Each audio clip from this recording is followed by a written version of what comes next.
ಶ್ರೀ ಗುರುಭ್ಯೋ ನಮಃ. ಹರಿ ಓಂ. ಆನಂದತೀರ್ಥವರದೆ ದಾನವಾರಣ್ಯಪಾವಕೆ ಜ್ಞಾನದಾಯಿನಿ ಸರ್ವೇಶೇ ಶ್ರೀನಿವಾಸೇಸ್ತು ಮೇ ಮನಃ. ಅಂಧೋಹಂ ಕರುಣಾಸಿಂಧೋ ವೀಕ್ಷೇನ ಕ್ಷೇಮಪದ್ಧತಿಂ ಇಂದಿರೇಶಕರಂ ಗೃಹ್ಣನ್ ವರ್ತಯಾನಿಂದ್ಯವರ್ತ್ಮನಿ. ವ್ಯಾಪ್ತಿರ್ಯಸ್ಯ ನಿಜೇ ನಿಜೇನ ಮಹಸಾ ಪಕ್ಷೇ ಸಪಕ್ಷೇ ಸ್ಥಿತಿಃ ವ್ಯಾವೃತ್ತಿಶ್ಚ ವಿಪಕ್ಷತೋಥ ವಿಷಯೇ ಸಕ್ತಿರ್ನ ವೈ ಬಾಧಿತೆ. ನೈವಾಸ್ತಿ ಪ್ರತಿಪಕ್ಷಯುಕ್ತಿರತುಲಂ ಶುದ್ಧಂ ಪ್ರಮಾಣಂ ಸಮೇ ಭೂಯಾತ್ ತತ್ವವಿನಿರ್ಣಯಾಯ ಭಗವಾನ್ ಆನಂದತೀರ್ಥೋ ಮುನಿಃ.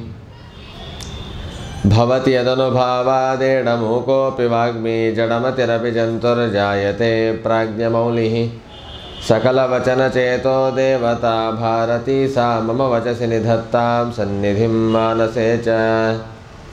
ನಮೋ ವಸ್ತಾತ್ವಿಕಾ ದೇವಾ ವಿಷ್ಣುಭಕ್ತಿಪರಾಯಣಾಃ ಧರ್ಮಮಾರ್ಗೇ ಪ್ರೇರಯन्तु ಭವಂತಃ ಸರ್ವ ಏವ ಹಿ. ಶ್ರೀಮನ್ಮಧ್ವಮಹಾಚಾರ್ಯಪದಪದ್ಮೈಕಸದ್ಮನಾಂ ಅಣೂನಾಂ ಮಹತಾಂಚಾಪಿ ಕರುಣಾ ಭವತಾನ್ಮಯಿ. ತಪಸ್ವಾಧ್ಯಾಯ ಶುಶ್ರೂಷಾ ಕೃಷ್ಣಪೂಜಾರತಂ ಮುನಿಂ ವಿಶ್ವೇಶಮಿಷ್ಟದಂ ವಂದೇ ಪರಿವ್ರಾಟ್ ಚಕ್ರವರ್ತಿನಂ. ಶ್ರೀಮದಾನಂದತೀರ್ಥೀಯಮತಮಾಚಂದ್ರತಾರಕಂ ಆಸೇತೋ ರಾತುಷಾರಾದ್ರೇ ಸಮೀಚೀನಂ ಪ್ರವರ್ತತಾಂ. ಜನ್ಮಾದ್ಯಸ್ಯ ಯತೋನ್ಮಯಾದಿತರತಶ್ಚಾರ್ಥೇಷ್ವಭಿಜ್ಞಸ್ವರಾಟ್ ತೇನೇ ಬ್ರಹ್ಮಹೃದಾಯ ಆದಿಕವಯೇ ಮುಹ್ಯಂತಿ ಯಂ ಸೂರಯಃ. ತೇಜೋ ವಾರಿಮೃದಾಂ ಯಥಾ ವಿನಿಮಯೋ ಯತ್ರ ತ್ರಿಸರ್ಗೋ ಮೃಷಾ ಧಾಮ್ನಾ ಸ್ವೇನ ಸದಾ ನಿರಸ್ತಕುಹಕಂ ಸತ್ಯಂ ಪರಂ ಧೀಮಹಿ. ಧರ್ಮಃ ಪ್ರೋಜ್झितकयितवोऽत्र परमो निर्मत्सराणां सतां वेद्यं वास्तवमत्र वस्तु शिवदं तापत्रयोन्मूलनम्. श्रीमद्भागवते महामुनिकृते किं वा परैरीश्वरः सद्यो हृद्यवरुध्यतेऽत्र कृतिभिः शुश्रूषुभिस्तत्क्षणात्. निगमकल्पतरोर्गलितं फलं शुकमुखादमृतद्रवसंयुतं पिबत भागवतं रसमालयं मुहुरहो रसिका भुवि भावुकाः. यं प्रव्रजन्तमनुपेतमपेतकृत्यं द्वैपायनो विरहकातर आजुहाव. पुत्रेति तन्मयतया तरवोऽपि नेदुस्तं सर्वभूतहृदयं मुनिमानतोऽस्मि. यस्वानुभावमखिलश्रुतिसारमेकमध्यात्मदीपमतितितीर्षतां तमोन्धं संसारिणां करुणयाः पुराणगुह्यं तं व्याससूनुमुपयामि गुरुं मुनीनां. नारायणं नमस्कृत्य नरं चैव नरोत्तमं देवीं सरस्वतीं व्यासं ततो जयमुदीरये. हरि ओं. स्वस्त्यस्तु सताम् अशेषसन्मङ्गलानि भवन्तु.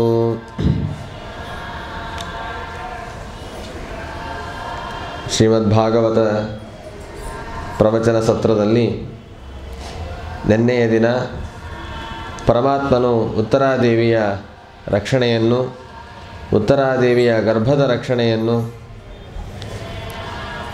ಪಾಂಡವರ ರಕ್ಷಣೆಯನ್ನು ಮಾಡಿ ಕುಂತಿದೇವಿಯಿಂದ ವಿಶಿಷ್ಟವಾದ ರೀತಿಯಲ್ಲಿ ಸ್ತುತ್ಯನಾದ ಚರಿತ್ರೆಯನ್ನು ನಾವು ತಿಳಿದಿದ್ದೇವೆ. ಹೀಗೆ ಕುಂತಿದೇವಿಯಿಂದ ಸ್ತುತ್ಯನಾದಂತಹ ಪರಮಾತ್ಮನು ತಾನು ದ್ವಾರಕಾಪಟ್ಟಣಕ್ಕೆ ಹೊರಡಬೇಕು ಅಂತ ಉದ್ಯುಕ್ತನಾಗಿದ್ದಾನೆ. ಮತ್ತು ಪೃಥಯೇತ್ಥಂ ಕುಲಪದೈಹಿ ಪರಿಗೀತ ಅಖಿಲೋದಯ ಮಂದಂ ಜಹಾಸ ವೈಕುಂಠ ಮೋಹಯನ್ ಯೋಗಮಾಯಯ ತಾಂ ಬಾಢಮಿತ್ಯುಪಾಮಂತ್ರ್ಯ ಪ್ರವಿಶ್ಯ ಗಜಸಾಹ್ವಯಂ ಸ್ತ್ರೀಯಶ್ಚ ಸ್ವಪುರಂ ಯಾಸ್ಯನ್ ಪ್ರೇಮ್ಣಾ ರಾಜ್ಞಾ ನಿವಾರಿತಃ. ಇಷ್ಟೆಲ್ಲ ಸ್ತೋತ್ರ ಮಾಡಿಕೊಂಡಾಗ ಕುಂತಿದೇವಿ ಏನೇನು ಪ್ರಾರ್ಥನೆ ಮಾಡಿದ್ಲು ಎಲ್ಲದಕ್ಕೂ ಆಯಿತು ಅಂದಂತೆ. ಪರಮಾತ್ಮ ನಗ್ತಾ ನಗ್ತಾ ಮಂದಂ ಜಹಾಸ ವೈಕುಂಠ ಮೋಹಯನ್ ಯೋಗಮಾಯಯ. ಆ ಮಂದಹಾಸವನ್ನು ಬೀರ್ತಾನೆ. ಮಂದಹಾಸವನ್ನು ಬೀರಿದಾಗ ಸಂತೋಷವೂ ಆಗತ್ತೆ, ಪ್ರಾರ್ಥನೆ ಮಾಡಿದ್ದಕ್ಕೆ ಸಮ್ಮತಿಯೂ ಸಿಗತ್ತೆ. ಆದರೆ ಏನೊಂದು ಭಕ್ತಿಯ ಪರಾಕಾಷ್ಠತೆಯನ್ನು ತಲುಪಿದ್ಲು ಕುಂತಿದೇವಿ. ಪರಮಾತ್ಮನ ಸರ್ವೋತ್ತಮತ್ವದ ಸ್ಮರಣೆ ಆಗ ಬರ್ತಾ ಇತ್ತು. ಅದೆಲ್ಲವೂ ಕೂಡ ಮತ್ತೆ ಮಂಕಾಗ್ತಾ ಬಂತು. ಯಾಕೆಂದರೆ ಪರಮಾತ್ಮನ ಮಾಯೇ ಹಾಗೆ. ಯಾರು ಉತ್ತಮವಾದ ಜ್ಞಾನವನ್ನು ಸಂಪಾದನೆ ಮಾಡಿರ್ತಾರೆ ಅವರಿಗೆ ಈ ಮೋಹ ಆಗೋದಿಲ್ಲ, ಭೀಮಸೇನ ದೇವರಂಥವರಿಗೆ. ಹೀಗೆ ಒಟ್ಟು ಅನುಗ್ರಹವನ್ನು ಮಾಡಿ ಮತ್ತೆ ಹಸ್ತಿನಾಪಟ್ಟಣಕ್ಕೆ ಬಂದಿದ್ದಾರೆ ಎಲ್ಲರೂ ಕೂಡ. ಸ್ತ್ರೀಯಶ್ಚ ಸ್ವಪುರಂ ಯಾಸ್ಯನ್ ಪ್ರೇಮ್ಣಾ ರಾಜ್ಞಾ ನಿವಾರಿತಃ. ಆಯಿತು, ಇನ್ನೆಲ್ಲ ಆಯಿತು, ರಕ್ಷಣೆ ಆಯಿತು, ಇನ್ಯಾವ ತೊಂದರೆ ಆಗೋದಿಲ್ಲ. ಈಗ ನಾನು ದ್ವಾರಕಾಪಟ್ಟಣಕ್ಕೆ ಹೊರಡ್ತೇನೆ ಅಂತಂದರೆ ಧರ್ಮರಾಜ ಹೇಳಿದಂತೆ, ಈಗಲೇ ಹೊರಡಬೇಡ, ಸ್ವಲ್ಪ ದಿವಸ ಬಿಟ್ಟು ಹೊರಡು. ಬಿಡಲಿಕ್ಕೆ ಆಗೋದೇ ಇಲ್ಲ. ನೋಡಲಿಕ್ಕೆ ಕೃಷ್ಣ ಪರಮಾತ್ಮನ ಪಟ್ಟಣ ವಾಸಸ್ಥಾನ ದ್ವಾರಕಾಪುರಿ, ಅದಿದ್ದದ್ದೆಲ್ಲ ಹಸ್ತಿನಾಪುರಿಯಲ್ಲಿ. ಯಾಕೆ ಅಹಂ ಭಕ್ತ ಪರಾಧೀನ. ಆ ಭಕ್ತರು ಪಾಂಡವರು ಯಾವ ರೀತಿಯಾಗಿ ಪರಮಾತ್ಮನ ಪ್ರೀತಿ ಮಾಡ್ತಾಯಿದ್ರು ಅನ್ನಲಿಕ್ಕೆ ಇದೇ ಕಾರಣ. ಯಾರು ಭಕ್ತಿಯಿಂದ ಕರೀತಿರ್ತಾರೋ ಎಲ್ಲವನ್ನೂ ಬಿಟ್ಟು ಬರ್ತಾರಂತೆ. ಪಂಡಿತಾಚಾರ್ಯರು ತಿಳಿಸ್ತಾರೆ ಸುಮಧ್ವ ವಿಜಯದಲ್ಲಿ, ಯಾರು ಶ್ರೀಮದ್ ಆಚಾರ್ಯರ ಗ್ರಂಥದಲ್ಲಿ ಆಸಕ್ತಿಯನ್ನು ತುಂಬ ತೋರಿಸ್ತಾರೆ, ಆಸಕ್ತರಾಗಿ ಅದಕ್ಕೋಸ್ಕರವೇ ಜೀವನವನ್ನು ಮೀಸಲಿಡ್ತಾರೆ, ಅವರಿಗೇನು ಕೊಡಬೇಕು ದೇವರು? ರಥಯೇ ಸ್ವಲೋಕ ಮಜಿತೋ ದಿಶತಿ. ತನ್ನ ಲೋಕವನ್ನೇ ಬಿಟ್ಟು ಕೊಡ್ತಾನಂತೆ, ಇನ್ನೇನು ಕೊಡಲಿಕ್ಕೆ ಸಾಧ್ಯ ಅವರಿಗೆ? ನಾವು ಅದು ಬೇಕು ಇದು ಬೇಕು ಅಂತ ಕೇಳಿದರೆ ಸೀಮಿತವಾದದ್ದು ಸಿಗತ್ತೆ. ಆಚಾರ್ಯರ ಶಾಸ್ತ್ರವನ್ನು ದೃಢವಾಗಿ ನಂಬಿ ಹಿಡಿದು ಕುಳಿತುಕೊಂಡ್ರೆ ಏನು ಕೊಡಬೇಕು ಅಂತ ದೇವರಿಗೆ ಗೊತ್ತಾಗದೆ ಅಂದ್ರೆ ಅಭಿಪ್ರಾಯ ಎಲ್ಲವನ್ನೂ ಕೊಡಬೇಕು ಅಂತ ಅನ್ನಿಸ್ತಾ ಇರುತ್ತೆ. ತನ್ನ ಲೋಕವನ್ನೇ ಬಿಟ್ಟು ಕೊಡ್ತಾನಂತೆ. ಆಯ್ತಪ್ಪ, ನೀವು ಸುಖವಾಗಿರಿ, ಆನಂದವಾಗಿರಿ ಅಂತ ಹೇಳಿ. ಹೀಗೆ ಆ ಪರಮಾತ್ಮನ ಒಂದು ಅದ್ಭುತವಾದಂತಹ ಕಾರುಣ್ಯ ಪಾಂಡವರು ಅನುಭವಿಸ್ತಾ ಇದ್ದಾರೆ. ಈ ಸಂದರ್ಭದಲ್ಲಿ ಧರ್ಮರಾಜನಿಗೆ ಮತ್ತೊಂದು ಆತಂಕ ಪ್ರಾರಂಭವಾಯಿತು. ವ್ಯಾಸಾದ್ಯೈ ಈಶ್ವರೇಹ್ಯಾಜ್ಞೈ ಕೃಷ್ಣೇನ ಅದ್ಭುತಕರ್ಮಣ ಪ್ರಬೋಧಿತೋಪಿ ಇತಿಹಾಸೈ ನಾಬುಧ್ಯತ ಶುಚಾರ್ಪಿತಃ. ರಾಜನಿಗೆ ಒಂದು ಸಂಕಟ. ನಾನೇನೋ ಅಪರಾಧವನ್ನು ಮಾಡಿದ್ದೇನೆ. ಎಷ್ಟೋ ಜನರು ನಾವೆಲ್ಲರೂ ಕೂಡ ಅಪರಾಧವನ್ನು ಮಾಡ್ತಾನೇ ಇರ್ತೀವಿ. ಆದರೆ ತಪ್ಪು ಮಾಡ್ತಾ ಇದ್ದೀವಿ ಅನ್ನೋ ಎಚ್ಚರ ನಮಗಿರೋದಿಲ್ಲ. ನಮಗೆ ಉಲ್ಟಾ ಧರ್ಮರಾಜ, ನಾವೆಲ್ಲ ಅಧರ್ಮರಾಜರಾದರೆ ಅವನು ಧರ್ಮರಾಜ. ಯಾಕೆಂದರೆ ನಾವು ತಪ್ಪನ್ನು ಮಾಡಿದರೂ ಕೂಡ ಸರಿಯಾಗೇ ಮಾಡ್ತಾ ಇದ್ದೀವಿ ಅಂತ ವಾದಿಸುವಂತಹ ಜನರು. ಆದರೆ ಧರ್ಮರಾಜ ನಿಜವಾಗಿ ಸರಿ ಮಾಡಿದ್ದ, ಆದರೆ ಎಲ್ಲೋ ತಪ್ಪು ಮಾಡಿದ್ದೇನೇನೋ ಅಂತನ್ನುವ ಸಂಕಟ, ದುಃಖ ಆ ಧರ್ಮರಾಜನಲ್ಲಿ ಕಾಡ್ತಾ ಇದೆ. ಯಾಕೆ ಏನು ಸಂಕಟ ಆಗ್ತಾಯಿತ್ತು ಅಂತಂದರೆ, ಆಹರಾಜ ಧರ್ಮಸುತಃ ಚಿಂತಯನ್ ಸುಹೃದಾಂ ವಧಂ ಪ್ರಾಕೃತೇನ ಆತ್ಮನಾ ವಿಪ್ರಾಹ ಸ್ನೇಹಮೋಹ ವಶಂಗತಃ. ಎಲ್ಲ ಸ್ನೇಹಿತರು, ಬಂಧು ಬಾಂಧವರು, ಗುರು ಹಿರಿಯರ ವಧಕ್ಕೆ ತಾನೊಂದು ಕಾರಣ ಅಂತ ತನಗನ್ನಿಸ್ತಾ ಇತ್ತು. ನಾನು ಮನಸ್ಸು ಮಾಡಿದರೆ ಯುದ್ಧವನ್ನು ನಿಲ್ಲಿಸಬಹುದಾಗಿತ್ತು. ಆ ಯುದ್ಧ ನಡೀಲಿಕ್ಕೆ ಒಂದು ಪ್ರೇರಕ, ಒಂದು ನಿಮಿತ್ತ ನಾನೇ ಆಗಿದ್ದೇನೆ. ಹಾಗಾಗಿ ಅಹೋಮೇ ಪಶ್ಯತಾಜ್ಞಾನಂ ಹೃದಯ ರೂಢಂ ದುರಾತ್ಮನಃ ಪಾರಕ್ಯಸ್ಯೈವ ದೇಹಸ್ಯ ಬಹ್ವ್ಯೋ ಮೇ ಅಕ್ಷೋಹಿಣೀರ್ಹತಾಹ. ಈ ಒಂದು ನನ್ನ ಅಜ್ಞಾನವನ್ನು ನೋಡಿ, ನನ್ನ ಒಂದು ಪ್ರತಿಷ್ಠೆಗಾಗಿ, ನನ್ನ ಒಂದು ಸ್ವಾರ್ಥಕ್ಕಾಗಿ ಬಹ್ವ್ಯ ಅಕ್ಷೋಹಿಣೀ ಹತಾಹ, ಎಷ್ಟೋ ಅಕ್ಷೋಹಿಣಿ ಸೈನ್ಯಗಳು ನಾಶವಾಗಿ ಹೋಯಿತು. 18 ಅಕ್ಷೋಹಿಣಿ ಸೈನ್ಯ ನಾಶವಾಗಿ ಹೋಯಿತು. ಕೇವಲ ಮನುಷ್ಯರು ಮಾತ್ರ ಅಲ್ಲ, ಮೂಕ ಪ್ರಾಣಿಗಳು, ಆನೆ, ಕುದುರೆ, ಒಂಟೆ, ಎಷ್ಟು ಪ್ರಾಣಿಗಳು ಯುದ್ಧದಲ್ಲಿ ಮೃತವಾಗಿವೆ, ಎಷ್ಟು ಪದಾರ್ಥಗಳು ನಷ್ಟವಾಗಿವೆ, ರಥ, ಆಭರಣಗಳು, ಆಯುಧಗಳು, ಎಷ್ಟು ಜನ ಜೀವರ ಪ್ರಾಣ, ಎಷ್ಟು ಮನುಷ್ಯರ ಪ್ರಾಣ ಹೋಗಿದೆ. ಬಾಲಕರು, ವೃದ್ಧರು, ಸ್ನೇಹಿತರು, ಬಂಧುಗಳು, ಬರೀ ಪ್ರಾಣ ಹೋದದ್ದಷ್ಟೇ ಅಲ್ಲ, ಅವರ ಕುಟುಂಬದ ಪರಿಸ್ಥಿತಿ ಏನು, ಇದೆಲ್ಲವೂ ಕೂಡ ತುಂಬ ಘೋರವಾದ ಸ್ಥಿತಿಗೆ ನಾನು ಕಾರಣನಾಗಿದ್ದೇನೆ. ನಾನು ಮಾಡಿದ ಪಾಪಕ್ಕೆ ನನಗೆ ನರಕವನ್ನು ಬಿಟ್ಟು ಬೇರೆ ದಾರಿಯೇ ಇಲ್ಲ ಅಂತ ದುಃಖ ಪಡ್ತಾ ಇದ್ದಾನೆ ಧರ್ಮರಾಜ. ನಮೇ ಸ್ಯಾತ್ ನಿರಯಾನ್ ಮೋಕ್ಷ ಹ್ಯಪಿ ವರ್ಷಾಯುತಾಯುತೈ. 10,000 ವರ್ಷಗಳ ವರ್ಷ ಲಕ್ಷಾವಧಿ ವರ್ಷಗಳು ಕಳೆದರೂ ಕೂಡ ನಾನು ಮಾಡಿದ ಅಪರಾಧಕ್ಕೆ ನರಕದಿಂದ ಬಿಡುಗಡೆ ಇಲ್ಲ, ಅಷ್ಟು ಪಾಪವನ್ನು ಮಾಡಿದ್ದೇನೆ ನಾನು ಅಂತ. ಯಾಕೆ? ಬಾಲದ್ವಿಜ ಸುಹೃನ್ಮಿತ್ರ ಪಿತೃಭ್ರಾತೃ ಗುರುದ್ರೋಹ. ಜೀವನದಲ್ಲಿ ಯಾರ್ಯಾರನ್ನು ನಾವು ಪೋಷಣೆ ಮಾಡಬೇಕು ಒಬ್ಬ ಗೃಹಸ್ಥನಾಗಿ, ಎಲ್ಲರ ದ್ರೋಹವನ್ನು ನಾನು ಮಾಡಿಬಿಟ್ಟಿದ್ದೇನೆ ಅಂತ ದುಃಖ ಪಡ್ತಾ ಇದ್ದಾನೆ. ಬಾಲಕರ ರಕ್ಷಣೆಯನ್ನು ಮಾಡಬೇಕು ಗೃಹಸ್ಥನಾದವನು. ಬಾಲಕರ ವಧವಾಗಿ ಹೋಯಿತು. ಚಿಕ್ಕ ಚಿಕ್ಕ ಅವರ ಮಕ್ಕಳಿರ್ಬೋದು, ಎದುರಾಳಿ ಸೈನ್ಯದ ವ್ಯವಸ್ಥೆಯಲ್ಲಿರ್ಬೋದು, ಸಣ್ಣ ಸಣ್ಣ ಮಕ್ಕಳೆಲ್ಲ ಮೃತರಾಗಿ ಹೋದರು. ಬ್ರಾಹ್ಮಣರು ಮೃತರಾದರು. ಎಷ್ಟು ದೊಡ್ಡ ತೊಂದರೆ ಇದು! ದ್ರೋಣಾಚಾರ್ಯರು ಶುದ್ಧವಾದ ಬ್ರಾಹ್ಮಣರು, ಅಂತಹ ಬ್ರಾಹ್ಮಣರು ಮೃತರಾದರು. ಇದರಲ್ಲಿ ಸುಹೃತ್ ಎಷ್ಟು ಜನ ಮಿತ್ರರು. ಶಲ್ಯರಾಜ ಎಂಥ ಮಿತ್ರ! ಅಂತಹ ಶಲ್ಯರಾಜನೇ ಮೊದಲಾದ ಬೇಕಾದಷ್ಟು ಜನ ಸ್ನೇಹಿತರು ಆ ಕಡೆ ಆಗಲಿ ಈ ಕಡೆ ಆಗಲಿ. ಕೃಷ್ಣನ ತನ್ನ ಸೈನ್ಯವನ್ನೇ, ತನ್ನ ಮಕ್ಕಳು, ತನ್ನ ಯಾದವ ಸೈನ್ಯವನ್ನೇ ಕೊಟ್ಟು ಕಳಿಸಿರ್ತಾನೆ. ಅವರೆಲ್ಲರೂ ಕೂಡ ಸ್ನೇಹಿತರೆ, ಯಾರೂ ವಿರೋಧಿಗಳಲ್ಲ. ಹಾಗೆ ಸ್ನೇಹಿತರ ವಧೆಯಾಗಿ ಹೋಯಿತು. ಮಿತ್ರರು, ಒಳ್ಳೆಯ ಮನಸ್ಸಿನಿಂದ ವ್ಯವಹಾರ ಮಾಡುವವರು ಸ್ನೇಹಿತರು, ಹಿತವನ್ನು ಬಯಸುವವರು, ಪಿತೃಸ್ಥಾನೀಯರು. ಭೀಷ್ಮಾಚಾರ್ಯರೆಲ್ಲ ತಂದೆಯ ಸ್ಥಾನದಲ್ಲಿ ನಿಂತು ರಕ್ಷಣೆ ಮಾಡಿದಂಥವರು. ಅಣ್ಣ ತಮ್ಮಂದಿರು, ಕರ್ಣ ಅಣ್ಣನಾಗಬೇಕು, ಸ್ವಂತ ಅಣ್ಣ. ದುರ್ಯೋಧನಾದಿಗಳೆಲ್ಲರೂ ಕೂಡ ಒಂದು ರೀತಿಯಲ್ಲಿ ದಾಯಾದಿಗಳೇ, ಸಹೋದರರೇ.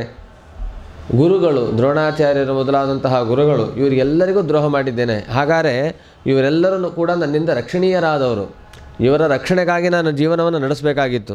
ಆದರೆ ಅವರನ್ನು ಸಂಹಾರ ಮಾಡಿ ಇವತ್ತು ಅವರ ರಕ್ತದಿಂದ ಸಿಕ್ತವಾದ ಭೂಮಿಯನ್ನು ನಾನು ಆಳಬೇಕು ಅಂತ ಇಲ್ಲಿ ಕುಳಿತಿದ್ದೇನಲ್ಲ, ನನ್ನಂಥ ಪಾಪಿ ಬೇರೆ ಯಾರಾದರೂ ಇದ್ದಾರಾ ಅಂತ ಪ್ರಶ್ನೆ ಬರುತ್ತೆ ಧರ್ಮರಾಜನಿಗೆ.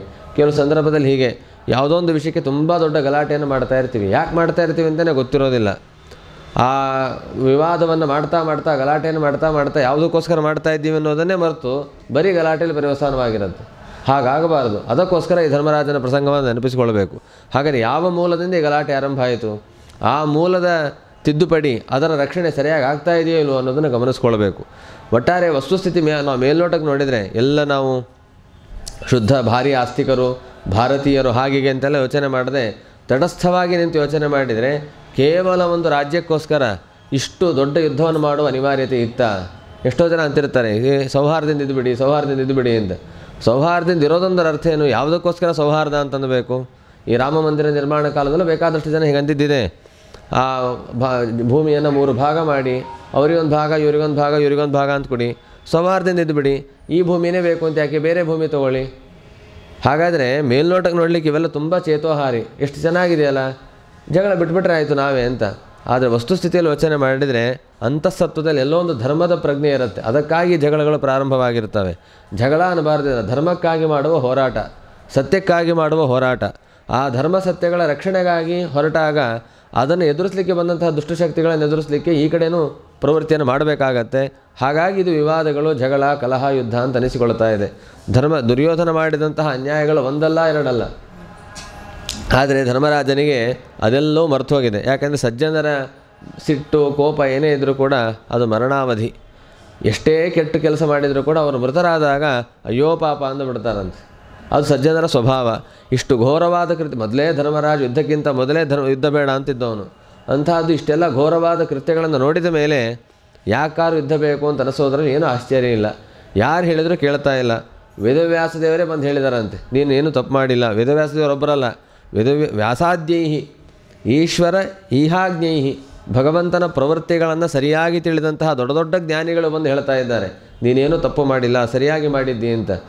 ಜೊತೆಗೆ ಕೃಷ್ಣ ಪರಮಾತ್ಮ ಎಲ್ಲ ಸೂತ್ರಧಾರಿ, ಮಹಾಭಾರತ ಯುದ್ಧ, ದೇಶದ ವ್ಯವಸ್ಥೆ, ರಾಜ್ಯದ ವ್ಯವಸ್ಥೆ, ಪಾಂಡವರ ಹಿತ ಎಲ್ಲವನ್ನೂ ನೋಡಿಕೊಳ್ಳುವಂತಹ ಕೃಷ್ಣ ಪರಮಾತ್ಮನೇ ಜೊತೆಗೆ ನಿಂತು ಹೇಳ್ತಾ ಇದ್ದಾನೆ, ನೀನೇನೂ ತಪ್ಪು ಮಾಡಿಲ್ಲ, ಸರಿಯಾಗಿ ಮಾಡಿದ್ದಿ, ಇಲ್ಲೇನು ಅನ್ಯಾಯದ ಶಂಕೆ ಇಲ್ಲ ಅಂತ.